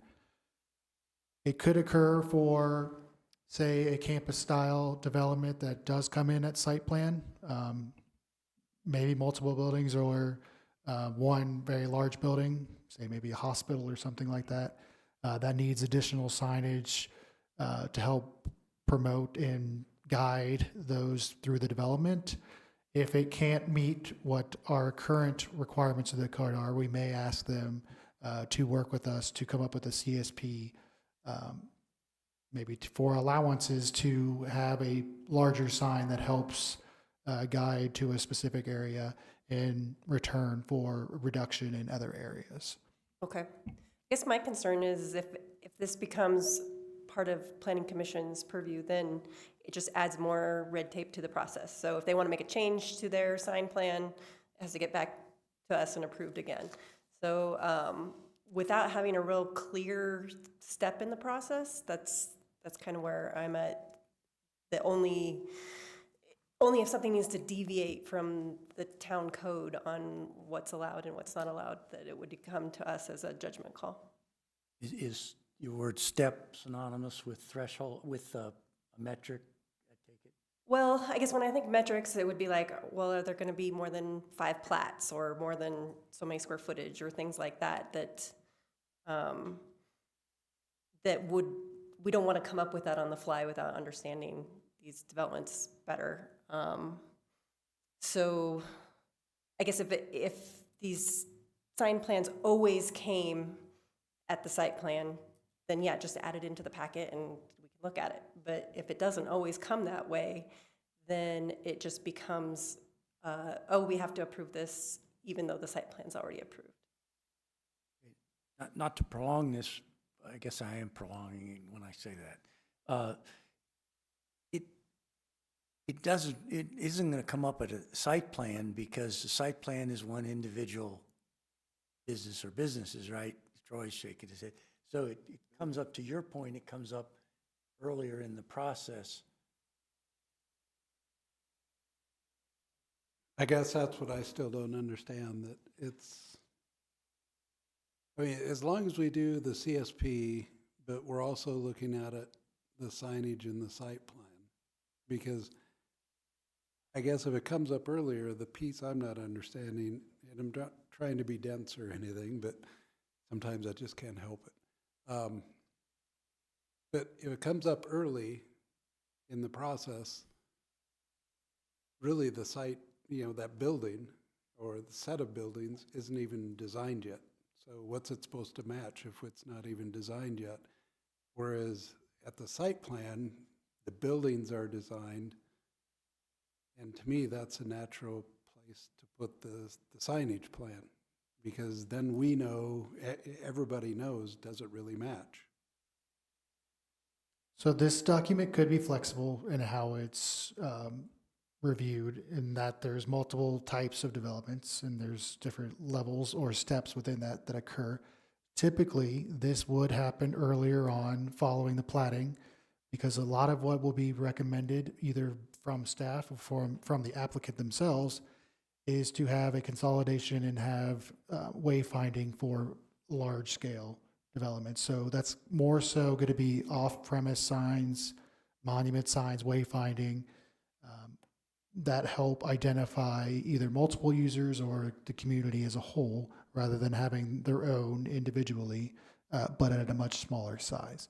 But that then kind of assumes that the architectural standards really for that area are decided, And so everything from signs and everything forward have to conform with Correct. that. So this would likely happen in that scenario where we do have a development that is master planned and they have a design vision and aesthetic to the development. So that would certainly help aid with the signage to move it forward. Others, if it comes forward as multiple buildings at a site plan, we could certainly look at it then. This just has multiple avenues in which we can look at it. So to your point, there isn't a strict stage within the development process of which this would apply. It's flexible in that sense.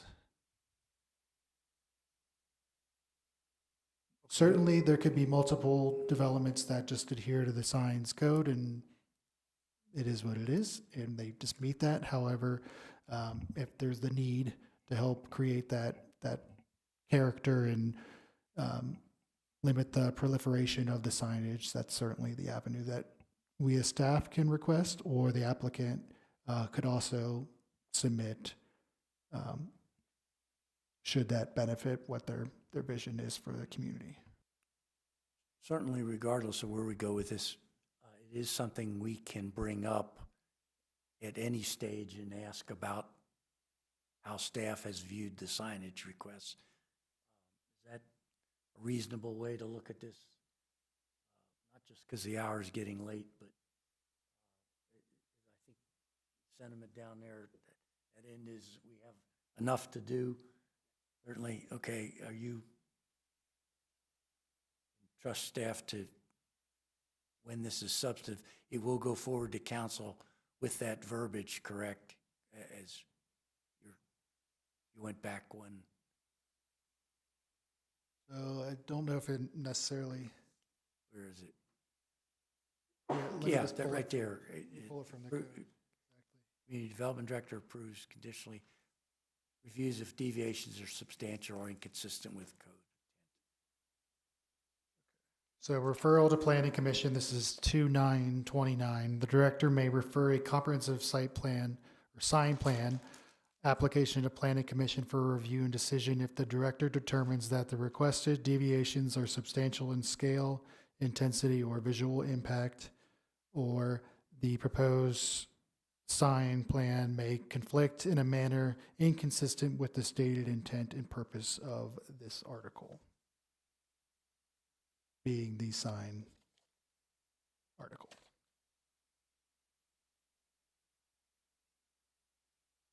Anybody want to yay or nay on where, is that a satisfactory way to look at it? We're going to, it's not specified what stage, but we can certainly bring this up, and staff, I'm sure, will share with us. Have they looked at it? Where are we? And council be advised in this same slide here that substantial or inconsistent with code. I'm trusting staff that when in doubt, they'll kick it up. What I did have one other question, because you mentioned it and I got off track. LED signs, where does that necessarily fit? So this proposal would allow for requests that deviate from our illumination standards in signage as well. So that's one thing that can be requested. Should that be something that is substantial in intensity or visual impact as determined by the director, that would be something that could be looked at from Planning Commission. That would certainly be something, given the interest members of the public, some of the members of the public have in lighting and such, that would certainly be appropriate, wouldn't you think? And because those types of signs are prohibited in our code, EMCs, that would be an automatic, we would elevate that to you, right? If Yes. you were proposing that. Okay, yeah, that's certainly positive. Yeah, and to Logan's point earlier, this is going to be, as part of one of the review criteria, roughly 9, that it would be proportional to the site and development scale. So oftentimes If it's larger developments or larger users, sometimes what the code we have now is not sufficient for those uses. So that would be something that we would be looking at administratively based on this criteria to recommend either approval with conditions or denial. Maybe this is a sign, speaking of which, that we need to adjourn the meeting soon. Yeah, I think certainly with the understanding that we can certainly ask staff if they approved it or prepared to approve it administratively, under what standards they did so, and justify that action to us. I'd be satisfied with that. Well, I think that the standards are set forth in here, so they're not going to have to justify the standards or explain the standards that they considered, because that was the purpose of writing these rules, is that the standards are laid out. So there's the criteria are in 2-9-20-4, and we can reread those to you if you want. Not necessary. Okay, but that's where you can find the standards, so, Okay. yeah. Well, perhaps justify was So, yeah, I guess not if it's, appropriate word, but yeah. can if certainly it's- explain to us that so that when something does get kicked up to us, then we will have seen perhaps a threshold. If that makes any sense. Okay. Good. Everybody's just not giving in because it's getting late, is it? All right. Okay. All right, because we still have something else here on the agenda. Anything else on item 8D, commissioners? All right, with that, do I have a motion on item 8D's land use code amendment? Motion to approve item 8D, land use code amendment. Do I have a second? Second? Moved and seconded to approve land use code amendment. All in favor, say aye. Aye. Opposed? Nay. Okay. You want to state your... Well, I guess I get what this is doing. But I think there could be some added clarity on like when we would do this. So if this was part of a larger development, and this, like you said, is like off premise or, signage for wayfinding and things that is done prior to site plan, then this would apply. And, if it's, otherwise it's part of a site plan. So just for me anyway, that kind of clarity, I think would help me anyway, but. I would have preferred, that was why I used the word metric. Carolyn has always stated if we want to alter something, we need that. Unfortunately, I do understand why finding a metric, but yeah, in this case, metric and clarity are synonymous. It's not really a metric, it's just, okay, we would use this under these conditions when you have kind of off-site or off-premise signage and things like that. So just my perspective. All right, well, anyway, when you bring this before council, they'll be aware now, certainly, that it wasn't unanimous and what the reason was, and in their infinite wisdom, if they choose to alter this, they can. All right. With that said, reports. Scott, are you going to present both of these, the comp plan update and the Colorado wildlife? Yes. Commissioners. Wildfire, not wildlife. Yeah. Got a couple updates, reports for you. I'll try to make this brief and bring us home here real quickly. So I do want to give a very short update about the comprehensive plan. I know we kicked this off about a year ago when we went through an RFP process and selected somebody to assist us in that process. And I just wanted check in with you all to let you know we're still working on it. Here's just a quick image that the consultants provided just to remind you of that timeline when we kind of initiated things and where we're headed. So again, the goal is to have this wrapped up by the end of this fall of 26. It's kind of important because we do have some state deadlines that we do have to meet. I just lost my, there it goes.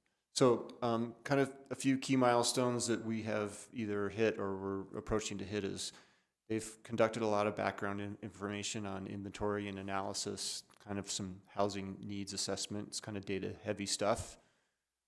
Put together an engagement strategy and plan, so we're going to use that again when we have them come back out here this spring. We're still fleshing out some guiding principles and vision statements and some draft types and policies, so we're working on that. There'll be opportunities for community engagement and feedback on those moving forward. Real quickly, you know, just again, what is that inventory analysis? Why does it matter? A real short overview. It just again establishes baselines, helps us understand some of the challenges that we're facing, kind of gives us a picture of growth pressures and other things that we'll need to update moving forward. We all know that Timnath has experienced a lot of growth. Land use and zoning patterns can limit our flexibility. How do we, you know, again, how do we want to grow? What's our annexation strategy as we move forward? These are things that this baseline information will help us inform those decisions as we continue to develop the plan. Housing needs assessment. This is again a key component that we're required to do, so that data collection has been done. This is just a few key findings on that. We continue to grow, but it's more moderate. Household characteristics are changing. I don't think there's anything here that's, you know, got you a surprise that we're hearing, but affordability is continuing to be a challenge, and how do we attain that? Looking at housing supply and the diversity of housing types we have is kind of lagging based on that housing needs assessment.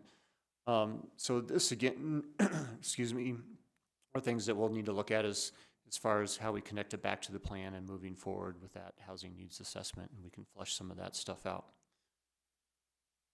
Place types, this is kind of a new concept, getting in these place typologies and how when we paint our growth management area and how we want to grow, it can provide a little bit more flexibility in how the town chooses to grow, so you're not kind of stuck to one color or what have you. So that's in process right now.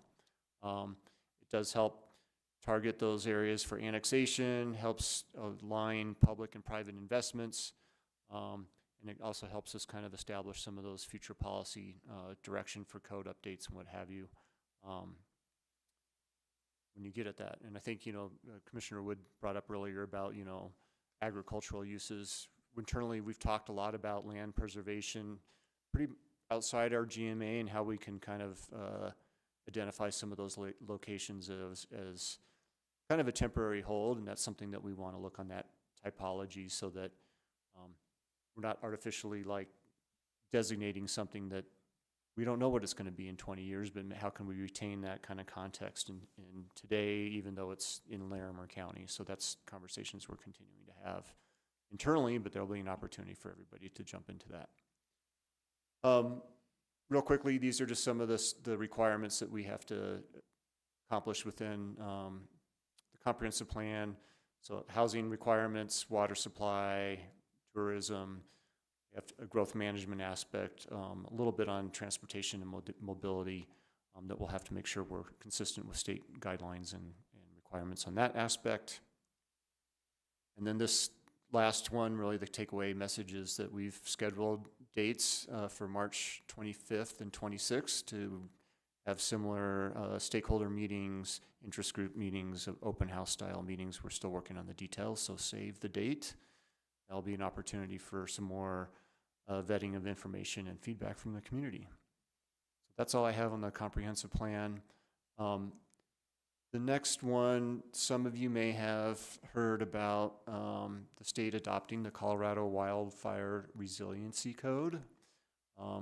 That really isn't something that's coming before you to consider, but I want to bring it to your attention because it is going to town council. And sometimes you may hear comments about concerns about landscaping and wildfire and what are we doing about that with the town. So this is one of the things that we are required to do. We're supposed to adopt this plan by April 1st. We do have some local amendments that we're adding to the code requirements. It mostly applies to new construction or certain additions over, I believe, 500 square feet of homes. And then July 1st is when we have to get into reporting and compliance aspects of the code. Again, just want to bring it to your attention. I'm just going to show this one graphic real quick of what the code regulates. So it gets into your property structures in a defensible space around your home. So many of the things that the code is going to change really are building materials and requirements, which currently most of our new developments already are doing these things. So like roof type, we don't necessarily allow shake shingles, it's asphalt shingles. Siding has got to be fire rated. So there's a lot of the stuff that we're currently doing. When you look at the landscaping and fencing, that's a new area that we'll have to kind of get into with the defensible space around structures. Currently, we don't require any landscape plans for single-family residential or likewise landscaping, but generally what's happening with newer developments as part of their HOA and warranties is a lot of that stuff is already required for protection of foundations. So there's like a 5-foot, 0 to 5 foot perimeter that you're not supposed to have any planning. So again, a lot of that's already happening in new developments. Perimeter fencing and some other landscaping are things that we're looking at to make sure that that will follow up through enforcement and review of building permits at that stage. So just wanted to again bring it to your attention. It's not a code that the Planning Commission's going to have to get involved with, but I just wanted to give you a little news flash. We're bringing that forward to Town Council for second reading next Tuesday, a week from tonight. And that's all I have. Bringing us Questions? home. Thanks, Scott. Questions for Scott? It could affect a few land code things like setbacks from fencing. I suspect you've got a lot of planting that's going to be within that 5-foot zone or So fences that are closer than 8 feet. So again, this is new construction. Right. Yep. So it's pretty much going to be most of the existing areas, unless you're going to do a big addition. There might be a little bit with if you have a tree that, you know, gets large and starts growing into your house, there could be a like, hey, you need to prune your tree. But again, that's going to be pretty light-handed on the enforcement side. There's really the key is getting this in at the ground level. There's a really good opportunity for educational outreach with the fire districts and metro districts and other about residents, making sure that they're aware of, you know, kind of the environment that we're living in. This is largely probably stemmed from the Marshall Fire that kind of. You look at the current construction over at Trailsides, for example, the setbacks are such, there's a wooden fence and there may be 5 feet between the houses, so the 8-foot rule probably wouldn't work on all that construction that's ongoing right now. The 8-foot rule is for fence, not Yeah. necessarily building They're setbacks. building wooden fences right down the Right. property lines, you know, 4 or 5 feet from the edge of the house. Right. So there's an issue, and they had a pretty good grass fire over in Trailside in some of the natural areas. It'll be fun. It always is. Just again, wanted to give you a heads up on what's happening on the other side of the equation sometimes. So thank you for your time. Good, thank you. Good thing we're not getting too far down the weeds on signs because we're going to have fire standards. That's right. Yes, ma'am. Actually, the fire standards are not going to be presented to you. So, I knew that. okay, you're just teasing. Well, we just have to go to the town council. Yeah, they'll have a work session on it. I knew that. So just one quick thing is, I know we have to do, you know, get to the minimum compliance by April 1st, but one of the things down the road you may want to look at is just, you know, for the existing neighborhoods, just the open spaces, because there's a lot of our neighborhoods that were built with a requirement of every house has an open space behind it. And, you know, it's just something to look at down the road, because some of those are real tall, dry grass conduits for fire. Yeah, again, this is going to be regulating defensible space around a property, so those open spaces, there's a mapping component. So again, educational, I don't want to get into the map. It's really confusing on why is this area a different color in that area. I was on remotely with the, when that was presented. So it's just something to consider down the road, nothing to address here. It goes back to the educational component. It's more about if those areas were to burn, there are things you can do to your house to make it defensible so it won't burn. Where I think the thought is like, oh, if that area burns, then my house is going to burn. A lot of that comes to with fencing and landscaping that's on your property. Commissioners, anything else? All right, one last thing, congratulations to Lindsay Jones for her debut tonight. Very well done. We appreciate it. With that, we are adjourned. Thank you all.